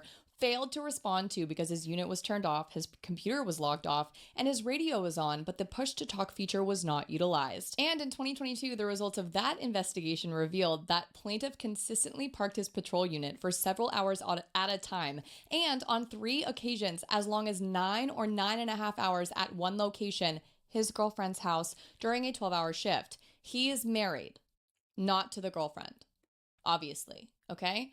So he files a lawsuit after he's disciplined to say, you guys just discipline me because you don't like that I have a girlfriend and a wife, and you don't like people who are in polyamorous relationships. Specifically, he alleges the 2022 sanctions were actually retaliation, either First Amendment retaliation for publicly engaging in a polyamorous relationship with both his wife and former girlfriend, or ADA, meaning the Americans with Disabilities Act, retaliation for defending another officer from illegal COVID antibody testing requirements. The district court granted summary judgment for the city on both claims, and the Fifth Circuit in March 2026 affirmed. To summarize, they said, hey, you were probably demoted because you are really bad at your job, and not because you're polyamorous or that you don't like COVID antibody testing. Sorry, case dismissed. Next case. This one's going to make you mad. What is worse than stealing $250,000 from an elderly friend? Stealing it from an elderly friend who was one of the Tuskegee Airmen. Also, spending his life savings on crypto and personal expenses, leaving him with no money for healthcare. Also, abusing the trust he put in you by giving you power of attorney. And also, you were, until recently, the presiding judge of the Child Protection Division in Cook County, Illinois. Given all of this, it only makes sense that you would get a sentence of something more than just probation, right? No, that's all she got. That story is real, and it's about the Tuskegee Airman Oscar Wilkerson, who was victimized by a former Cook County judge named Patricia Martin, who is 66 years old. She received only 4 years of probation after pleading guilty to theft. The thefts were only uncovered after a senior living facility terminated Wilkerson's residency because of unpaid bills. An attorney was brought in to examine his finances and filed a lawsuit against this former Judge Martin in 2022. She failed to respond, resulting in a default judgment of about $1.1 million. She initially stole nearly $250,000 from then 95-year-old Oscar Wilkerson, who was a longtime friend. She also closed some of his bank accounts and withdrew more than $115,000 using the power of attorney that he gave to her, and she used that money to buy crypto. She continued making unauthorized transactions for crypto purchases and personal expenses through 2021 and most of 2022. Oscar Wilkerson died in 2023, one day before his 97th birthday. Luckily, former Judge Patricia Martin was disbarred that same year. Stay disbarred. Next case. In 2022, a lawyer demanded $245,000 to settle a claim, an amount he said was necessary to compensate his client for past injuries and, quote, future pain and physical limitations that would likely include, quote, significant arthritis. In fact, he knew future harm was not at all likely, says the State Bar, because that client had died of unrelated causes 9 months prior. The complaint quotes an email the lawyer received 2 days before making the demand, telling him that, quote, the client is dead, so we cannot contact him directly. I assume efforts to contact him indirectly were also unsuccessful. The defendant's insurer agreed to pay $60,000 but changed its mind after learning the truth. The complaint alleges the lawyer violated ethics rules by lying and by negotiating a settlement without the client's authority because he was deceased. The outcome of that bar complaint is that the lawyer was suspended for 30 days by the Illinois Bar in 2022, but he has been licensed since 1994. So, really a drop in the bucket when it comes to your whole career. Isn't it? He is still a personal injury attorney in Illinois. Next case. After a 14-year-old boy is shot in the head with a high-powered rifle and killed while he played in a Boston park in 1974, 20-year-old suspect flees to the Midwest and evades detection using different aliases before eventually being indicted for the murder in 1997 and convicted in 2004. That suspect, Rodolfo Carr, appealed his conviction by alleging he didn't get a speedy trial. The Massachusetts court said, you didn't get one because you were on the run. And he appealed that, and the First Circuit said, so the speedy trial clock starts with the 1997 indictment, okay? So even the Massachusetts court commentary, also stupid, right? But we're gonna put that aside for a second. The speedy trial clock starts with the 1997 indictment. From that point on, we see if this shebang is speedy or not. And you didn't argue in your appeal that the 1997 to 2004 gap was too long. So your claims fail. As attorneys know, semantics matter. Next case. In this lawsuit, the Toronto Transportation Commission alleged it was a woman's fault for traveling alone, and that's why she got pushed onto the tracks. In 2022, a woman sued Toronto's Transportation Commission for negligence after she was pushed off the platform onto the tracks by an assailant, and she says the agency failed to prevent standing on a platform when another woman, now identified as 45-year-old Brain, shoved during the incident caught on video. Albelushi is standing behind the thick yellow line separating the platform from the tracks when Frayne approaches her from behind and shoves her. According to court documents, Albelushi fell several feet off the platform and onto the tracks before she rolled over until she wasn't on the tracks themselves. She screamed, as did onlookers, while they could hear the subway traveling in the distance, the documents say, and the train pulled slowly slowly into the station, and Al-Baluchi was stuck beside the train as it rolled in. Al-Baluchi suffered multiple injuries from the incident, including a broken rib, neck and back pain, bruising and contusions throughout the body, trauma, anxiety, and depression. At the time, she alleges she was unable to work. In its statement of defense, however, the TTC alleges the victim is partly to blame for the assault she suffered. Misogyny really is everywhere, for those with eyes to see and ears to listen. They argued the victim was to blame because she, quote, was traveling alone and unassisted on public transit when she knew or ought to have known that it was unsafe for her to do so. Quote, she failed to take reasonable steps and precautions for her own safety and protection. She chose to stand closely to the edge of the platform, and she failed to pay due care and attention to her surroundings. Mind you, she was behind the yellow line on the platform in the safe zone. What's purportedly the safe zone? But even if she wasn't, this is the defense that you're going with. She was asking for it. You're doing a she was asking for it defense. As a government entity, Frayne, the assailant who shoved her, had since been charged with attempted murder, but Al-Baluchi was also suing the TTC for $1 million because she says the agency didn't do enough to prevent and respond to the incident. She listed several alleged TTC failures, including the failure to implement adequate safety measures, respond to the emergency promptly, stop the subway train from driving onto the platform, and give emergency services access to the tracks to save her. But you were traveling alone. So what can we do? I couldn't find a specific resolution on that lawsuit, so if you do, let me know. I'd love to hear what happened. I'm assuming it was likely a settlement. Next case, seamen's manslaughter. If you have never heard of that, it is a federal criminal statute which holds vessel captains, officers, engineers, and owners criminally liable for deaths resulting from misconduct, negligence, or inattention to duties. It carries penalties of up to 10 years in prison. The seamen's manslaughter statute was originally enacted in 1838 to prevent steamboat disasters, and since 1838 it has been amended several times, but it still stands strong, although it's probably more rarely invoked or used as a charge against someone. But the most recent one was actually in 2020, which involved a man named Jerry Boylan, who was the captain of the MV Conception, a dive boat that caught fire and eventually sank off the coast of Santa Cruz Island, California, which, if you didn't know, is off the coast of Santa Barbara. Despite the obvious dangers that fires pose on ships, Boylan never trained his crew on what to do if one broke out. When a crew member asked Boylan when they could discuss safety procedures covered in his employee orientation packet, Boylan chuckled and responded with words to the effect of, "When we get to it." 34 passengers subsequently die in a fire off the coast of Santa Barbara. The Ninth Circuit, on appeal, affirmed his conviction for seamen's manslaughter. Next case. In May of 2018, police in New Jersey said they had finally identified the mysterious person who had reportedly been defecating almost every single morning on or near the track and football field at Holmdel High School. It was the nearby school district's superintendent. Oh my god! Surveillance footage finally revealed the mystery daily pooper, who ultimately resigned from his position in 2018 to deal with the resulting criminal charges. Dr. Thomas Tremaglini.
And there he goes. Fuck off, loser. Oh, never mind. They came back. Well, in any event, I'm on a 20-second timer, and I win. Stupid piece of shit is a stupid piece of shit. I don't like these people on the PvP games. I don't really like them. I'm friends with some of them, but I don't really like them. I treat them like garbage because I feel like I should. I'm a negative person like that. But I also don't do it all the time. I only do it if they come out of their way to fuck with me. If they go out of their way to fuck with me, I just own their face, verbally abuse them, and block them.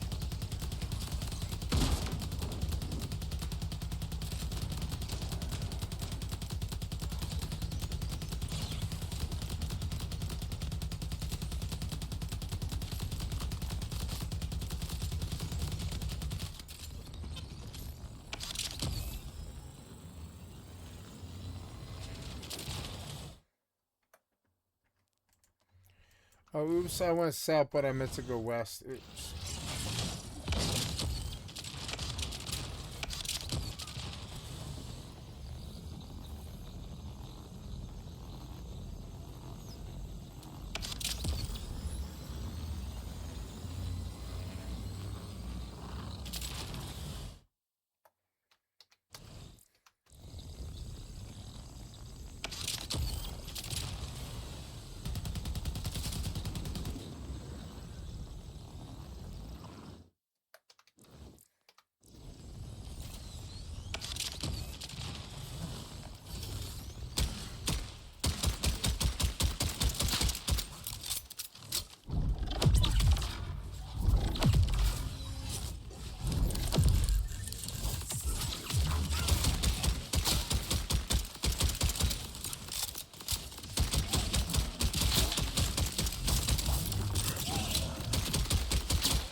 Okay, now we log off safely. Fuck these fucking assholes. Fuck them and their stupid worthless asses. Bye. I told you to quit game. Quit game, bitch.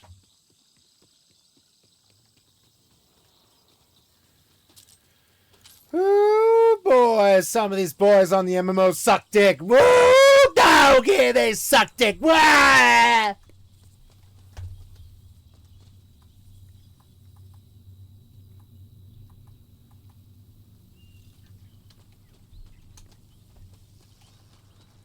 Okay, this was fun. I'm going to switch games again.